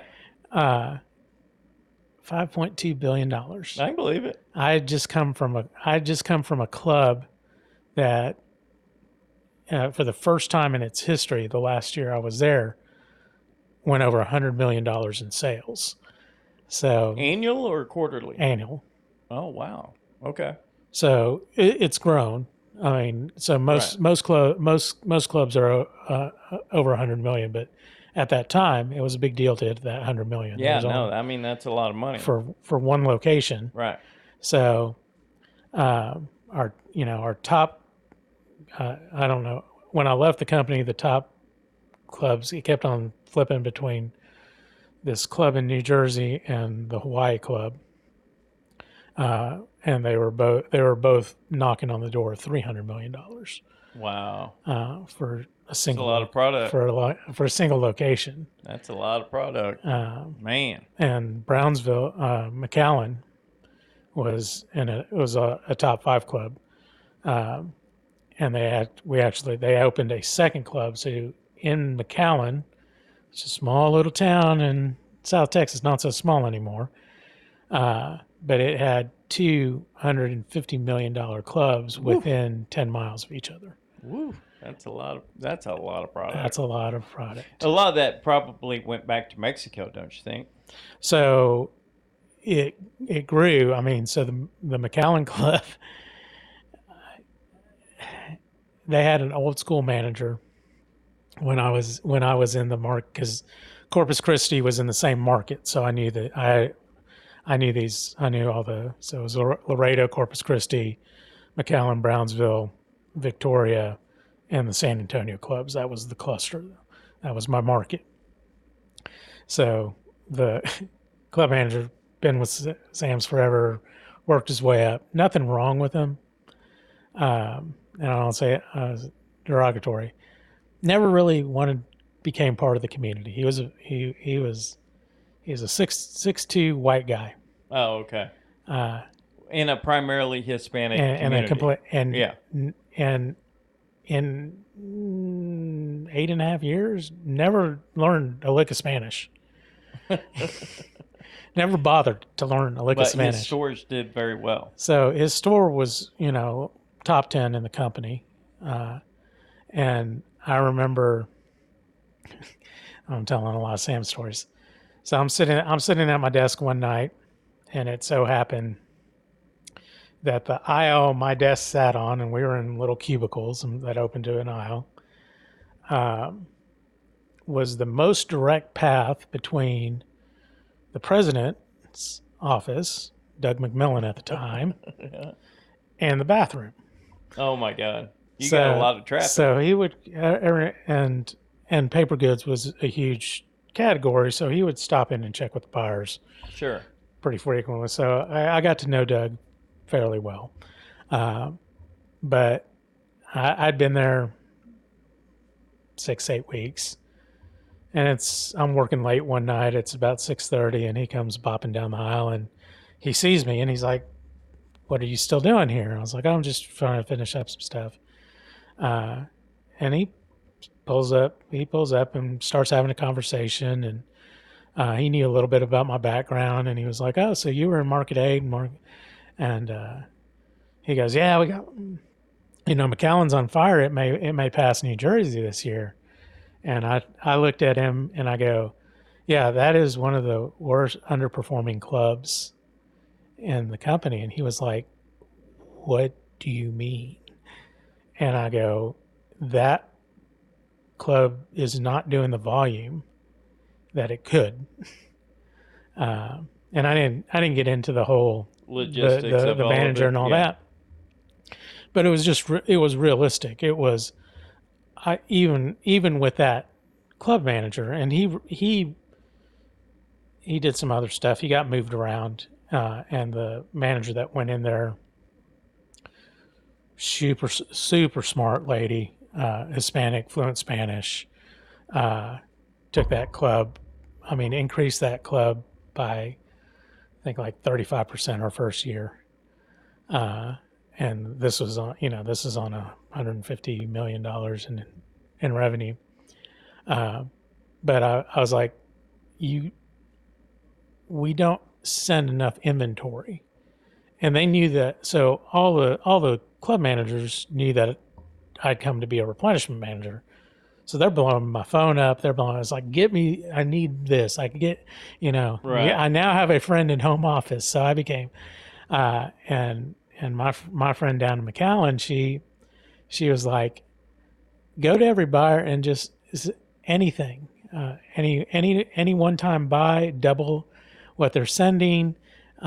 We'll sell it. We will sell through it. And I told Doug, I was like, we're not feeding it. 2 weeks later, I'm invited by a senior vice president, and he had consumables. So he had the pay. He was over paper goods, but he had baby and restaurant and pharmacy and all this. I get invited to go take his sales team down to McAllen, and my director, my boss's boss, up to my director are like, "What did you do?" Because this replenishment managers didn't live. I mean, we didn't even. You weren't running in the same group. Yeah, our director was the first person level in replenishment that had a laptop. Wow. We had desktops because we didn't leave the office. Right. We were not right. supposed to leave the office, and here I get. So Now at this time, y'all were getting everything fed centrally through the computer systems, right? yeah, no, this was we still had we had a So all your very- data, all you were doing was double checking the reports and the orders and everything like so that. we had a green screen AS400 Inform system. It was called Inform. They work. And They don't break. it did the order recommendation, and then my team was reviewing and balancing those orders. You got to fill out a truck, you got to do all those things that Right. you don't, you can't, in a club, because we ship by pallets. If you're out of one thing, doesn't mean you can send 42 pallets into that club to get you back in stock on that one thing. Right. So I had the opposite problem in my categories, that we were super high. I had both paper good categories, the professional and the personal, but I had restaurant supplies, and restaurant supplies was a tiny piece of my business. And, that ate up 90% of my time, because it was trying to figure out how to get, if a club runs out of toothpicks, a pallet of toothpicks is all, for a high velocity club, not a big deal. For a mid velocity or low velocity club. Did y'all break pallets?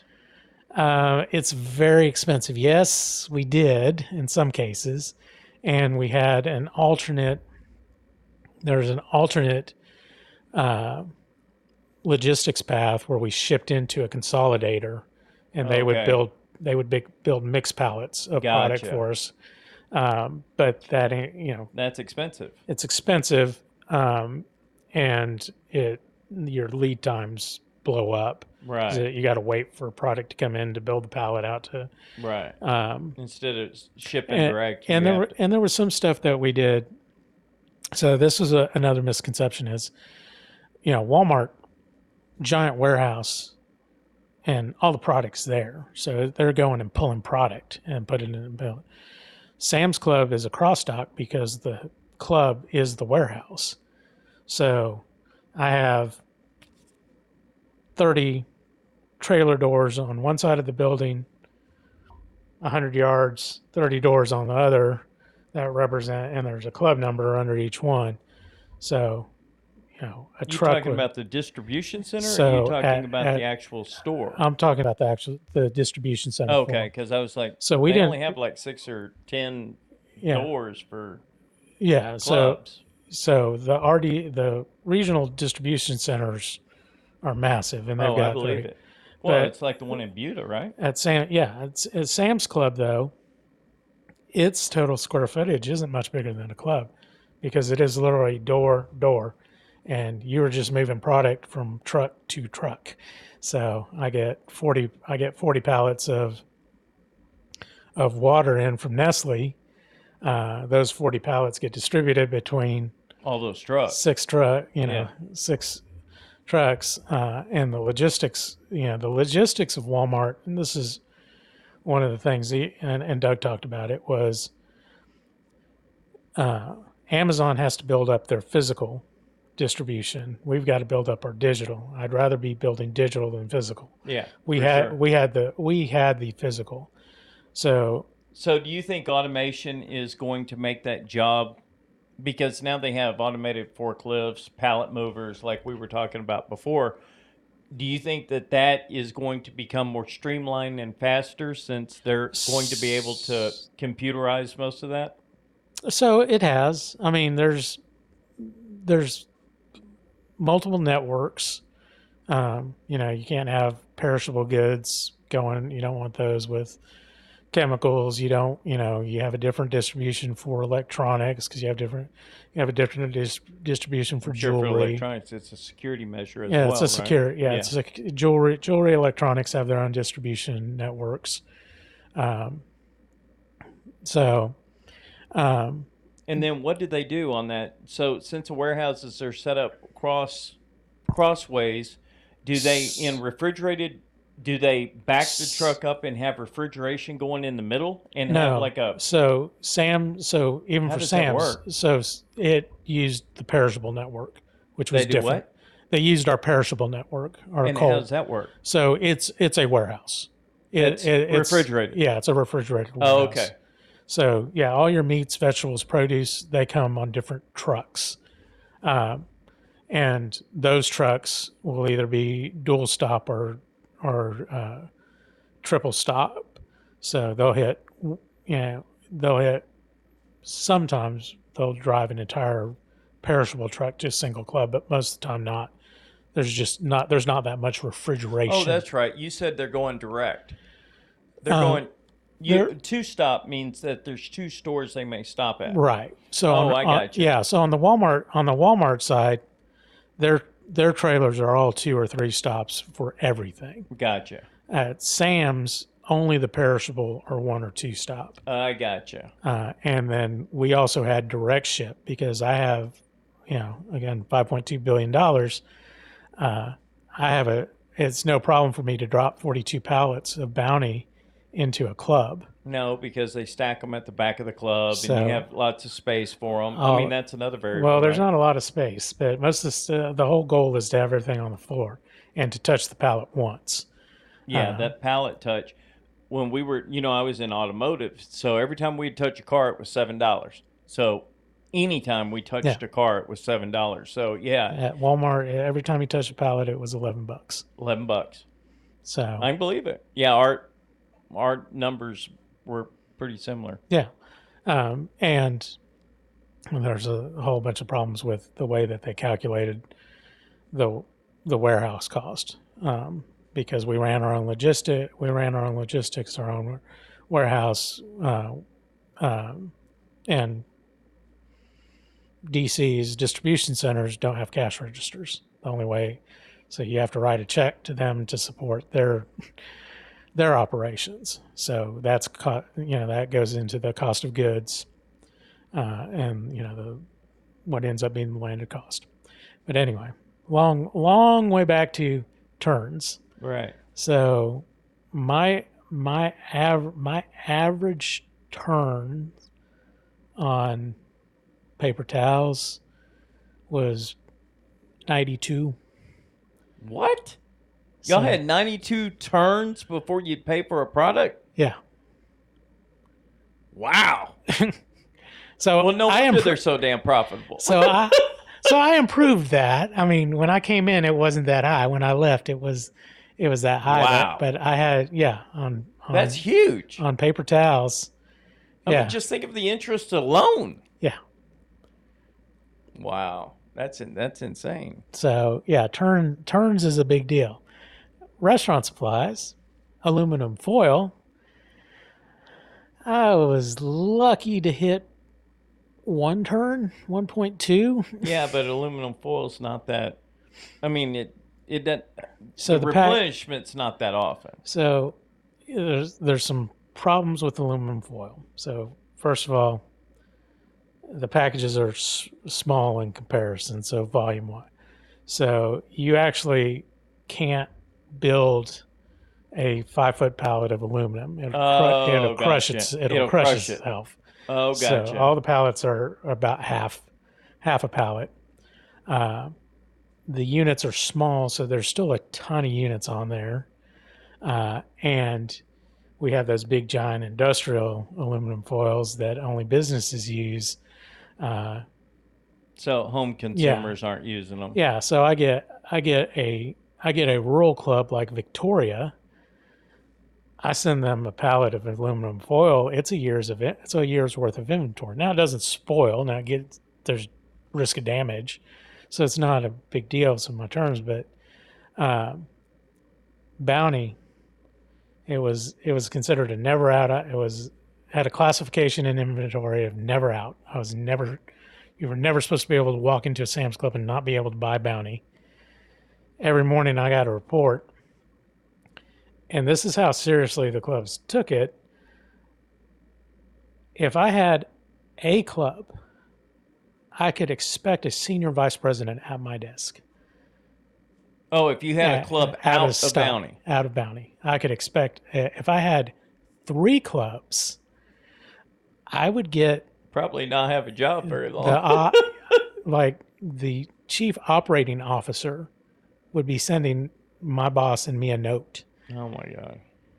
Um, Yeah, but with the metrics and everything that you had, there's no reason to be out, right? You so there's didn't you have graphs and stuff per store that you could kind of guesstimate on? there were no graph. I built graphs. I mean, But couldn't you kind of tell, like, so we had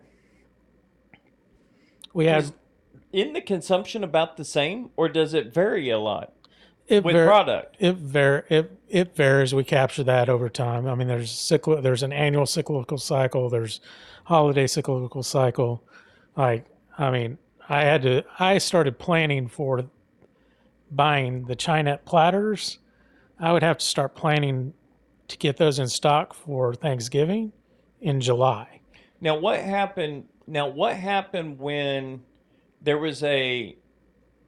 Here's what to throw a monkey wrench and all that. If you were in charge of this, which I'm sure you were, if there was a hurricane coming towards Oh, we broke off. So we have emergency. Our emergency emergency was senators separate. was it was always up and running when you had an event like that. So fortunately, my stuff was not pre-storm; it was post-storm. So I didn't have quite the pressure.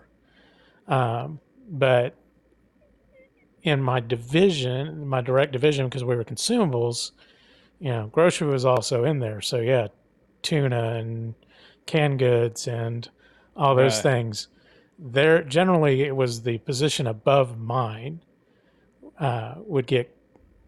They were Pre-storm. assigned. Yeah, they were assigned every year. And then how did they I mean, how does that work? Do they take it out of one store and ship it to another store, or Very rare. I mean, so most production is can absorb. It doesn't feel like it because you see it in that scope. But if you think about it, it's like green beans. All the green beans are picked and packaged in during harvest, and that's your oh, inventory you mean for. just sitting in a warehouse Yeah, this is somewhere? sitting Yeah. in a Oh, okay. warehouse. So you would just double or triple the orders that you normally did Yeah, and just get them so to that store. yeah, so we would generally in this case we would add a stop. So we would find, the logical distribution point outside of the storm radius, and we would pre-stage. And sometimes that just meant on one of our distribution centers, all the trailers were loaded. They were ready to go. They were just sitting waiting to put a tractor under them Gotcha. to drive them into, and we would put, we would build up stock. The logistics built Walmart. They're from distribution center to store. None of those truck drivers are overnight.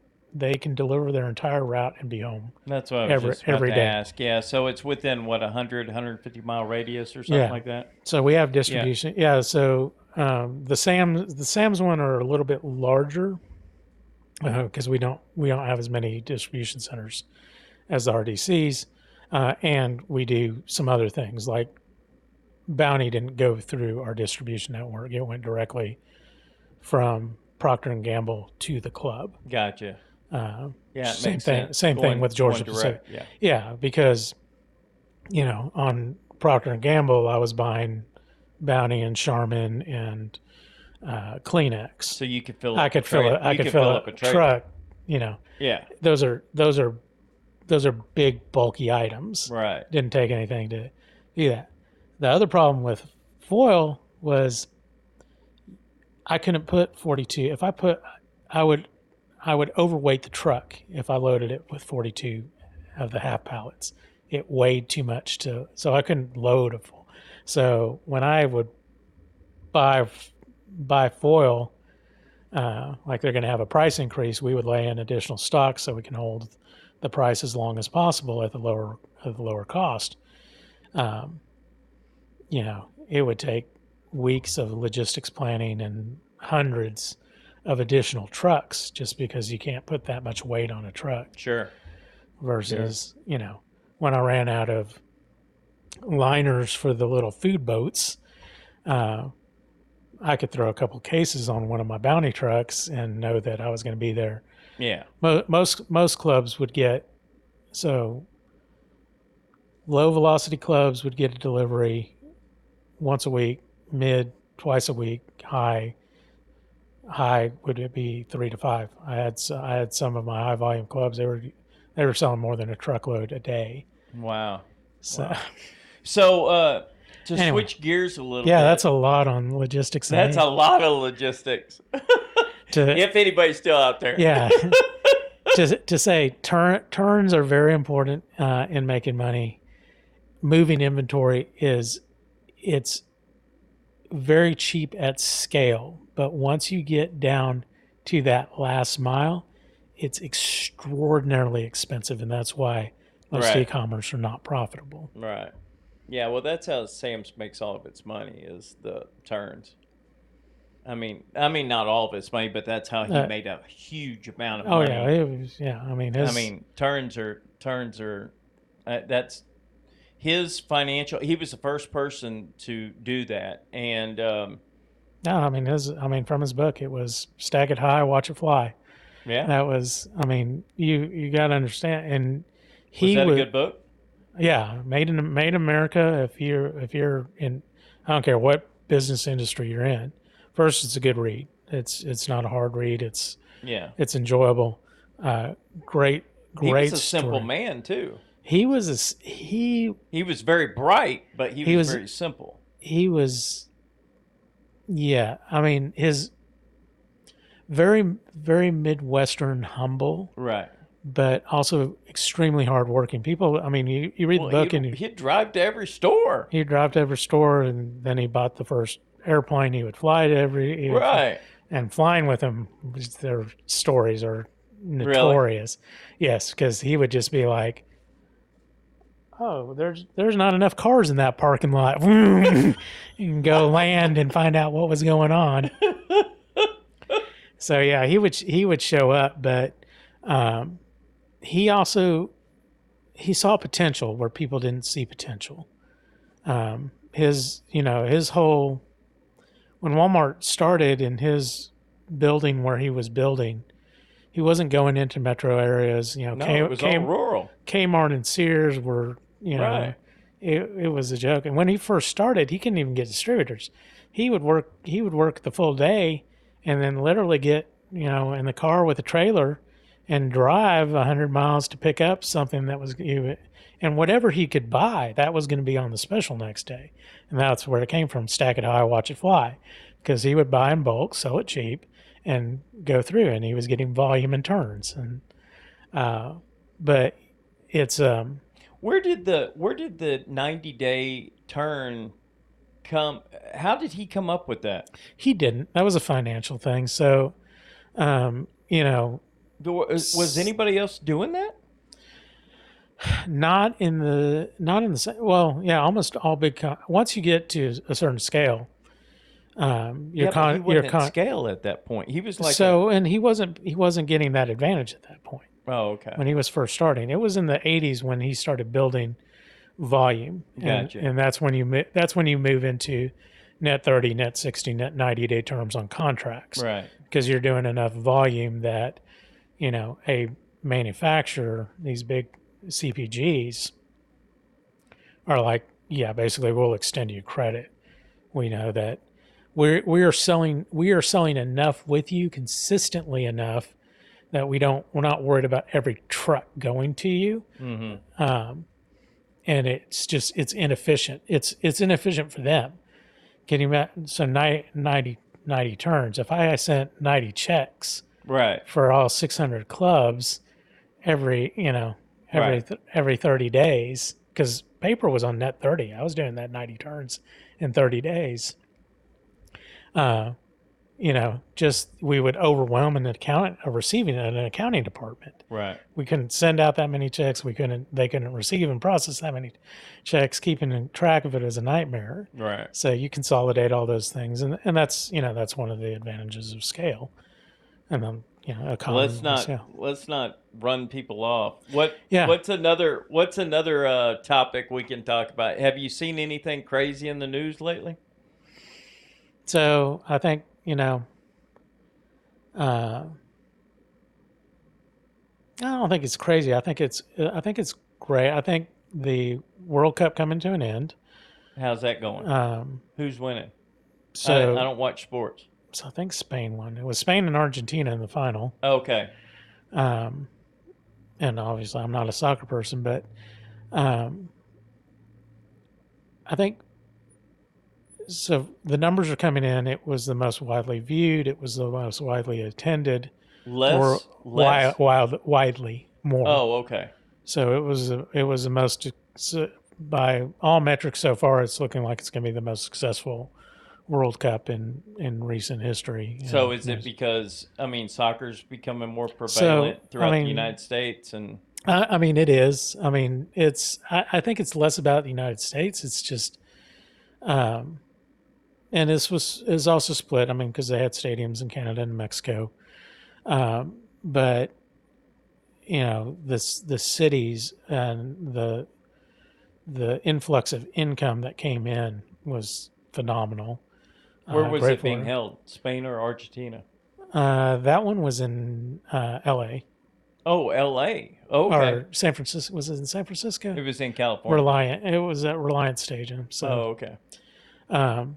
Again, I don't know. Yeah. So this was the thing. This was the thing that kind of it changed perceptions, because there was a lot of people aren't going to attend because they're going to be scared to come to the United States. People are fearful, but the value to come to the U.S. versus the other countries, and then the infrastructure allowed us to do things. So every other country that has hosted has had to build one to multiple stadiums to house this. We didn't build one stadium. We used college stadiums. We used professional stadiums. And those already have roads and lodging, because on a Saturday we put 90,000 people in a college stadium. Right. On a Sunday we put 100,000 people in a professional stadium. Right. We have the transit's figured out, the roads are there, the hotels are there. So value wise, it actually drew a lot of people that this is the cheapest they could ever come to a World Cup travel. And then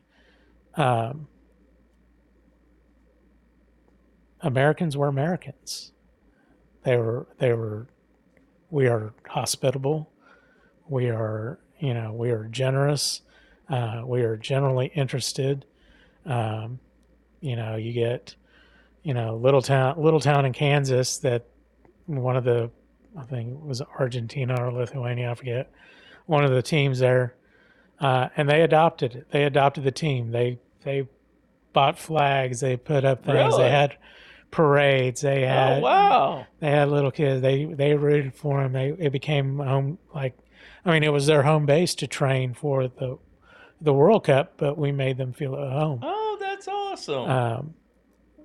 What I didn't know, kind of the surprise hit was ranch dressing. Apparently, you can't get ranch in Europe or What? UK. Well, you mean homemade ranch, right? No, ranch dressing. Just ranch dressing in general. Yeah. So What?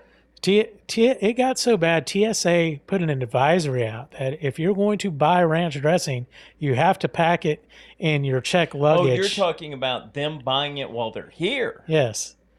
What? Being introduced to it. They'd never tasted it before. Oh my God. Yeah, I can't And so imagine that a was world you. without I mean, ranch. we put ranch on everything. Everything. Yeah. So it became this whole thing. They airport, every little 7-Eleven and the little magazine shops and everything Was that a ranch? was putting in displays selling ranch dressing Oh my because so they could God. buy it on the other side of security. It was You know, crazy. Hidden Valley was doing good. Yeah. So, and what was weird, I'm sure it's the same company, but they released it wasn't under the Hidden Valley. It's a ranch, but I forgot what brand it was Another. that they said they finally launched it in the UK. But the other thing that, a ton of stuff was, they sell that in a mix. You can just take the dry pack and Exactly. mix it yourself. Oh, which, you mean which they were taking the they were the taking actual liquid? bottles because they had no idea. They didn't know. Oh, But yeah, they were. that probably is Hidden Valley then. Yeah, so many, so many things about ranch dressing, Texas Don't barbecue. you know their sales will go through the roof now? Oh yeah, no. I mean, it's their style. I mean, crazy. Um, you know, the Scottish people. Even after their team got eliminated, they ended up staying. Oh, that's cool. So, but I mean, crazy. Four times the volume in any given night in Boston of beer and alcohol sold as St. Patrick's Day Wow. in Boston. Wow. St. Patrick's Day is nuts in Boston. I know. And I've been there for a St. Patty's Day, actually. and 4X, Huh? 4X that they That's insane. they literally were running out of beer and bars. Yeah, that's insane. Yeah, I've been to those pubs in Boston.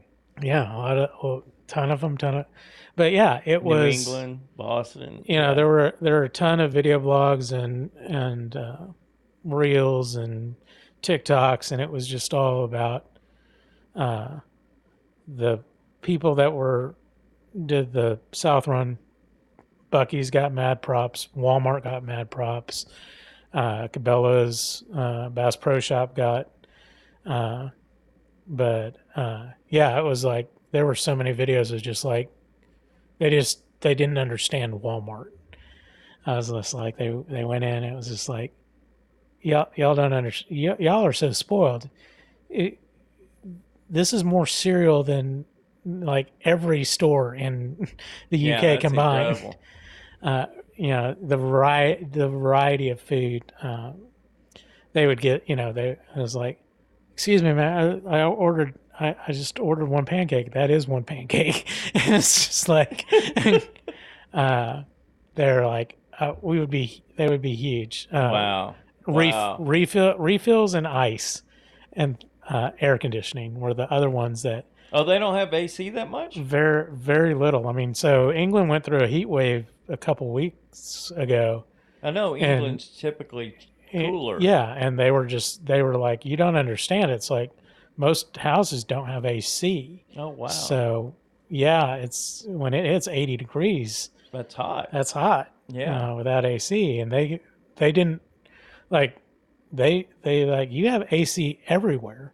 I was like, the stadiums, the covered stadiums had AC. Well, blowing the Yeah, fans. yeah. I mean, you go into the AT&T Center up in Dallas, and Yeah, I mean these big stadiums are full of aircon. They're not sure. uh, and retractable roofs. They were just like, but yeah, we didn't add one stadium. We didn't have to build any roads. We didn't build any Right. hotels. We had the We infrastructure in had the place, though. infrastructure to do it, and so the next two are already committed, but they're saying the one after that may come back to America. Uh, Wow. so They were that impressed. yeah, so I think it's 30. I think it's 34. So no, The 30. year So 2034. so I guess the next three. So 28, 30, 32 are committed, and I think 34 is the first one that is uncommitted, and they're saying that It may come is back it to the States. like and it may just come to the U.S. It may not be a North American, so just in the U.S., not Oh, Canada and wow. Mexico. And we have the stadiums. I Yeah, mean, I mean, everywhere you go, I mean, there's football stadiums you could oh, convert. they were they were showing these. These are world class athletes used to world class facilities, Sure. and they're training at some of our you know Colleges. prep school, high schools.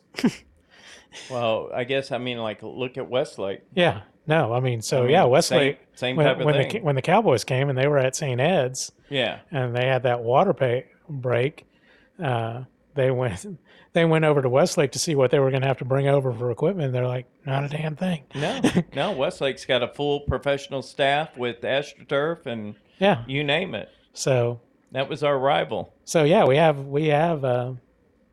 we have soccer that's big enough at these prep schools that yeah they were training at colleges, some high schools, and they were saying these are nicer than any facilities we have. Wow, Um, that's incredible. Well, we have a lot of rich schools too. I we mean, have a lot of rich schools, and we spend a ton of money on sports.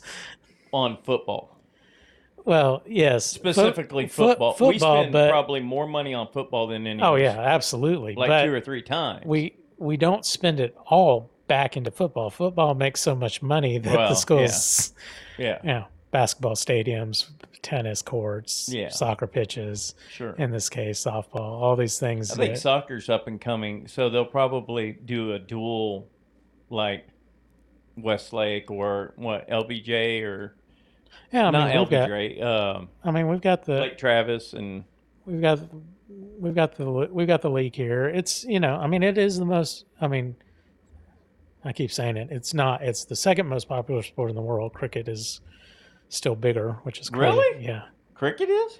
yeah. It didn't used to be. So they changed. They changed some of the formats, so they're faster. The games aren't like all day anymore, so they're you can actually go to a game and it's not like a week long commitment. So yeah, cricket is still Huh. uh, is still I think is still the largest is now the largest sport in the world, but soccer is number two. The other thing was uh, the players had an experience that they didn't because they weren't recognized because we're not a soccer country. Right. So So they could go anywhere yeah they on their wanted to, on and their day nobody off, would mob them. yeah, like I don't know if that's good or bad, but depends on their ego. But yeah, Messi, the number yeah, one I know the who player, he is. Yeah. he shot his own video of him with a card in Walmart. Messing with him. No Well, one I messing with mean, him. Sandra Bullock lived here, and she would go to Starbucks every day over in Westlake, and Yeah, so but that's Austin. Austin has used to have a very different. I mean, I remember being at Toronto's and looking over, and it was Tommy Lee Jones, and yeah, nobody cared. it's also like, oh, cool, Tommy Lee. Yeah, It wasn't. I mean, that's cool that they're I was there, like, he's but having lunch. I'm not going to go bother the man. no, Yeah, no, and that's that's not an experience to get other places. right. I'm, Even if they are recognized, which I'm sure they were, most of yeah, them probably were, but other than like, hey, I loved your last movie. yeah. When I was working with the Vallejo guys. Yeah, I mean, By the way, I saw one of those guys. He's playing in. I think he's the drummer. Alex. So Alex is the drummer. Okay, Alex, I think was in some band here in town that was playing. Where were they? Oh, um, the mothership. Oh yeah. So Dead Love. So it's a side gig called Dead Love Club. Uh, Okay, and so I think because they said Vallejo, yeah. so I didn't catch the first name, but whenever they said Vallejo, I was like, oh, So yeah. So AJ is in two two other bands. He's got Brody Lane, which is kind of a southern rock kind of, and then he has a full Love and Chaos with this singer. It's a country duet stuff, and then Vallejo, and then he has a million other projects. Omar mainly does producing now, and then Alex has Dead Love Club, and he's the director for Austin Music, so he books ACL um, and South by Southwest, and he's involved in all of that. But yeah, when I was working with those guys, Sandra Bullock, Matthew McConaughey, uh, uh, Dennis Quaid. there's a lot of people that live here now. Yeah, I mean, Tons of people that live here now. I mean, it's like because I watched Joe Rogan. By the way, Joe Rogan owns the Mothership. That's a comedy club here in town. That's where I saw him. yeah, It's a huge. You know what it used to be? Remember the Ritz? yeah. That's what the Ritz turned into. He bought the Ritz. So, or was it the Ritz? What was that three-tiered one that we used to? It's on 6th Street. It was the one at the end. It was like Curfews originally. was that Curfews? Yeah, the white building, 3 stories. Yeah, it was 3 stories. It's down there towards the. Yeah, it's down towards Brazos. That end. Do you remember where Jazz used to be? Yeah, Okay, right on the other side of Jazz. yeah, it's curfew. That was Curfews. It was when okay. when we were going to clubs. It was curfew. Like no one on this. No one. No, Anyway. Yeah, that was a long time ago. Yeah, I'll tell you what. I got some good stories with that place. Oh my yeah. God. My goodness. Yeah. That was a long time ago. But, God, that was back in the late 80s. Holy crap.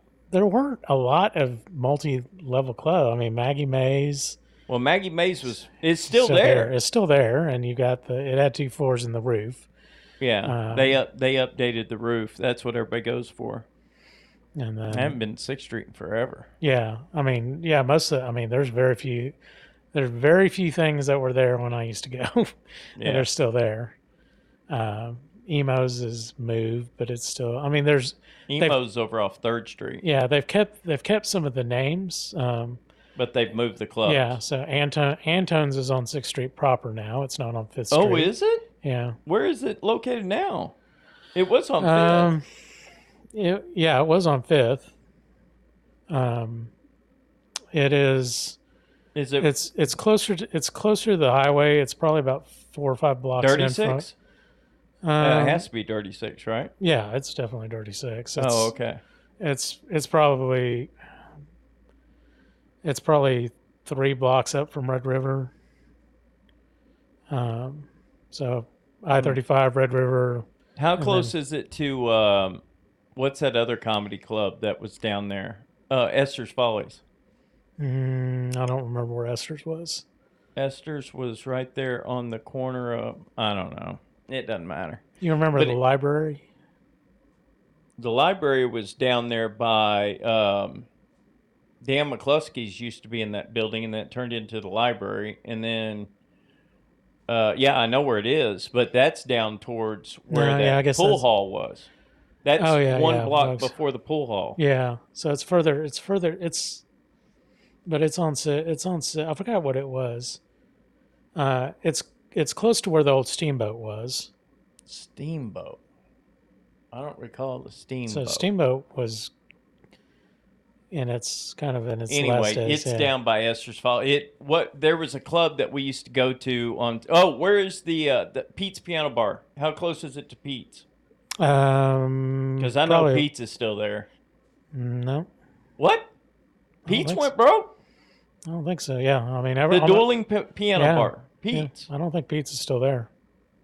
Get out of here. Oh, shit. No, everything got bought out by shop.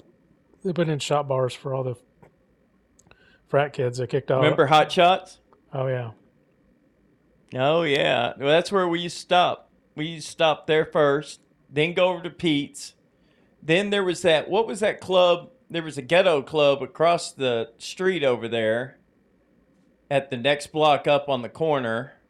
We'd hit that, and then we'd go, man, we used to hit all those damn clubs down there.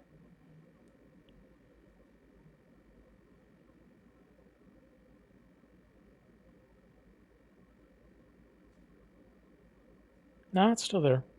Pizza's still there, right? Yeah, 425, 421 East. That's 6th where Street. I'm gonna plug this. That's where I met Matt Damon and what's his buddy's name that became famous? Jennifer Lopez's guy. Yeah. Oh, I can't believe I'm drawing a blank on his name. I can see his face. Yeah, I can too. Anyway, that's where I partied with Matt Damon down there. That was, I didn't even know who he was, but other people recognized him. That was with, so. That was when they were getting the funding for Goodwill Hunting. That was way back when, man. Man. Yeah, old Sixth Street is not Not the same? the same. Yeah. Well, everything changes. I mean, hell, that was what? 5 decades ago? 80s and 90s, yeah. God, those were some wild times. The craziest thing was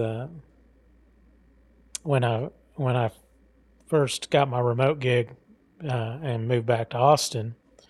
There was a Walmart office in downtown, and they go, "Well, that'll technically be your home. So if you ever have to go into the home office," I was like, "Okay, yeah, where is it?" And they're like, "Fifth in Colorado." I was like, "Fifth in Colorado." There wasn't. There's not Walmart at Fifth in Colorado. No, well, they closed the office, but that. Oh, there was an office in that building. Yeah. I was like, that was Kicker Corner, man. Yeah, that was pregame right there. That was pregame. Well, and then the post office. Yeah. Remember, it used to be a parking lot for all the race cars and everything. Yeah. All the motorcycles and race cars. Yeah. So. Oh man. That person said Fifth in Colorado. It was like a thunderbolt hit me. I was like, yeah, no, Fifth in Colorado. That's where we picked up. There was this. I don't know if you know that you weren't there. This is when I was dating that blonde. I can't remember. The night that I met her. I was at Fifth in Colorado in the back of my 1965 Chevrolet primered gray pickup. I think I was a senior in high school or a freshman in college, either one. Sitting in the back of my truck with a cooler full of beer, listening to George Strait, I'm sure, either that or Garth Brooks. Oh no! You know what song I was listening to was that one song. God, it was so popular. I can't remember the name of it. Anyway, this guy in this MG. Now remember, there were a bunch of us that used to pack our trucks in there. This guy in this MG parks in front of there's only one. There used to be. Is that parking lot still there? I don't think so. I don't think it is either.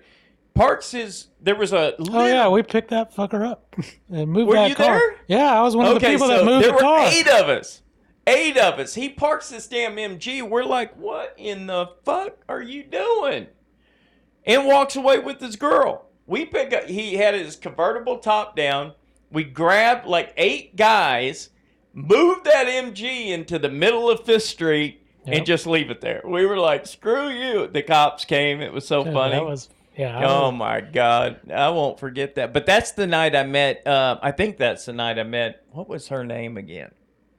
No, she was like, I don't know, 5 years older than me. Diana or something? I can't even remember her name now. But she ended up marrying a cop out in Westlake.